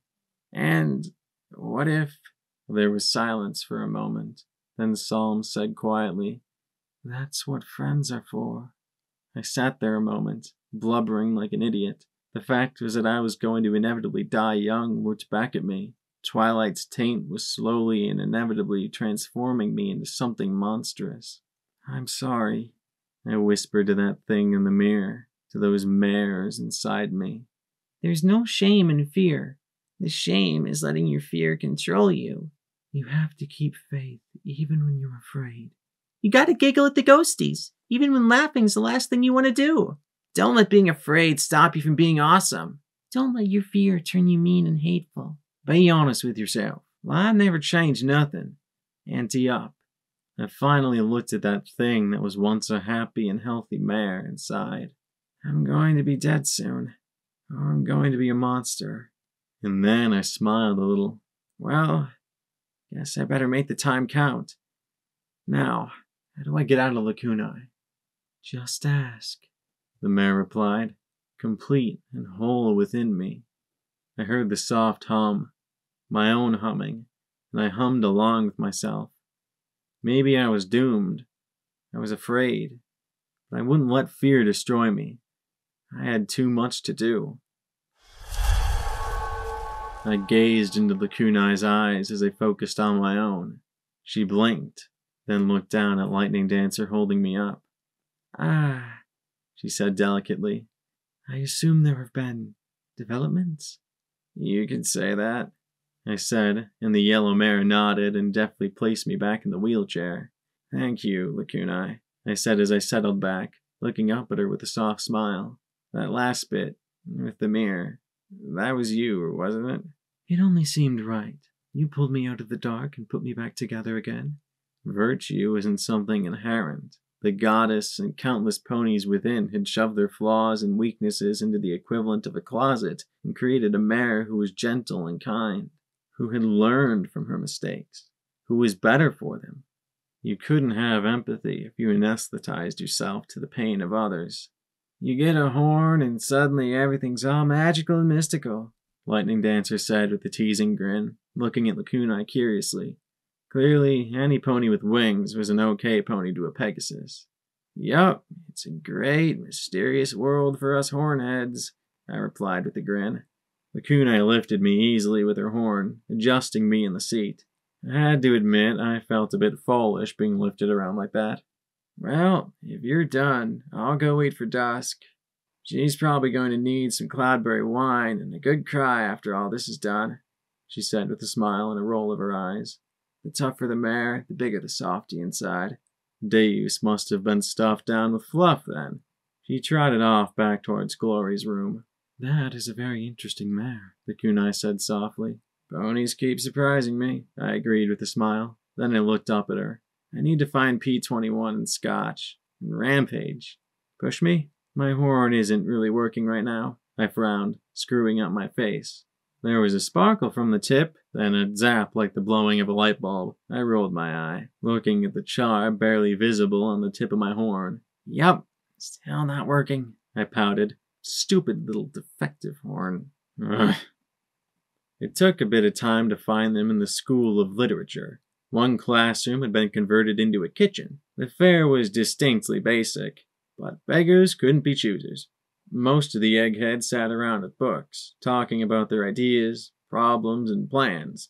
Scotch Tape stared at a sparkle cola slowly going flat before her. P21 read an arcane science book like his life depended on it. Rampage was explaining in exact detail the best way to snap a neck to two horrified-looking research mares. She gets turned into a filly, deals with a tech abomination, has at least 3 different mares inside her, and goes on without a tick. I owed her a hug. Later. Right now, I pointed at P21 and Lacuna steered me to his table. He glanced at me, glanced at the alicorn, and returned to reading with a focused stare that implied that either he didn't want to talk or he was trying to levitate it with his earth pony magic. Somehow, I doubted it was the latter. "I didn't realize it was a problem for you," I said softly. "Well, given that I didn't tell her, I would have thought you'd have picked up on it." "Silly me," he replied in an acid tone. I supposed I deserved that. "So, why is it a problem?"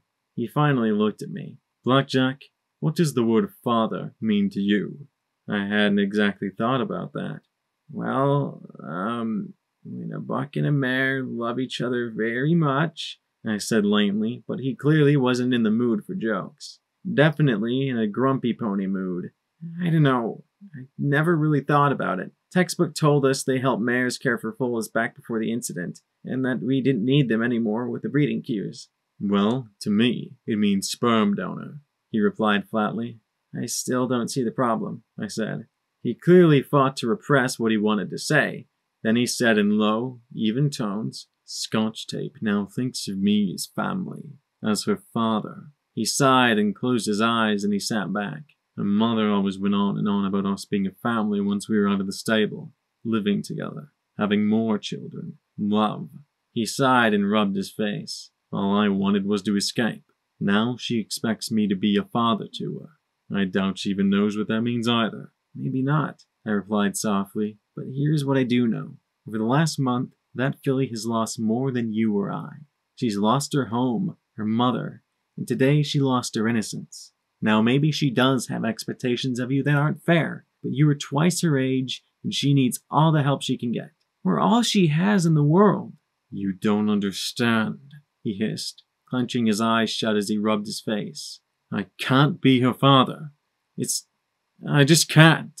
I'd seen that look in his eyes before. I'd seen that look in his eyes just a few days ago. There was more to this than just unexpected relationships. All right, but I hope someday soon you can at least tell her why, I said softly. I wouldn't press further. Not right now, anyway. I could still see the angry ring around his neck. I nodded for Lacuna to wheel me over to Scotch tape. The filly didn't look up from her bottle. Hey, Rubber Hoof Brigade coming through, I said as I waggled my limp limb at her. Wooga wooga wooga. She narrowed her eyes, leaning away from me. You are so weird, Blackjack. I'm trying to get you to smile, I replied. I'm not a fool, she said with a huff, returning her gaze to her soda. I glanced at P21, sitting in the exact same pose. Dear Celestia, their obstinacy was genetic. I gave her a flat look. I'll have you know that I have body-tackled raiders, Enclave power armor, and monster ponies. Oh, now she was looking at me like I was disturbed. I grinned. So tackling you and tickling you till you cry probably isn't a problem. You wouldn't, she gasped. I did, and to hell with every pony who stared like I'd lost my mind. I didn't stop till she was laughing and gasping and begging for mercy. I was laughing too, and from across the room I thought I saw a ghost of a smile on P21's face. Thanks, Blackjack, she said softly once she'd caught her breath. For caring. We all care about you, I said as I shifted and shoved myself into sitting upright against the wall next to the olive filly. He doesn't, Scotch Tape said. He hates me. 3 guesses as to who she's talking about, Blackjack. P21 doesn't hate you. He's just like that. He's serious about everything, I said as I gave her a patient smile and brushed her mane out of her teal eyes. Her smile didn't last. I screwed up, she said softly. Come again? In the office, she reminded me as she stared at her hooves. I was so scared I just froze up. I think I wet myself a little.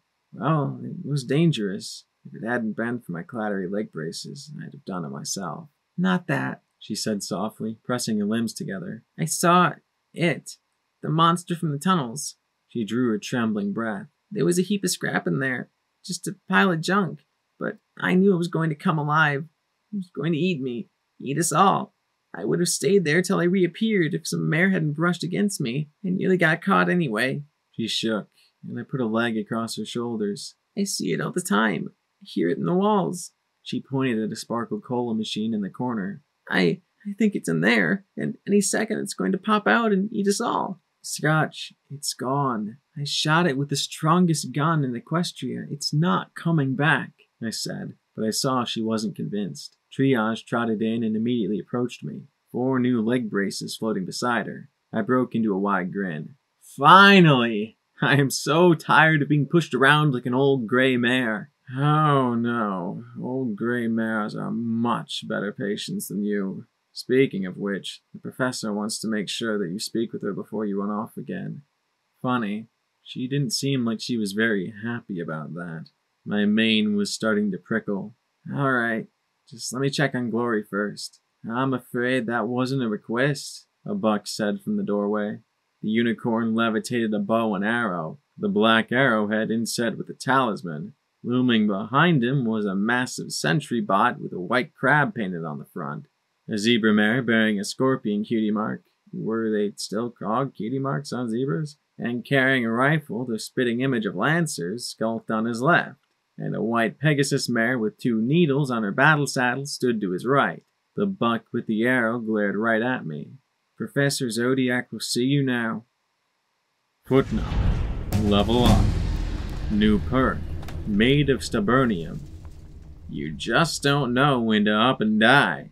When reduced to 25% or fewer hit points, you gain +6 DT and regenerate 2 HP per second till above 25% hit points. Quest perk added. Magic Bullet, level 3. The range of your Magic Bullet spell has increased by a factor of 5.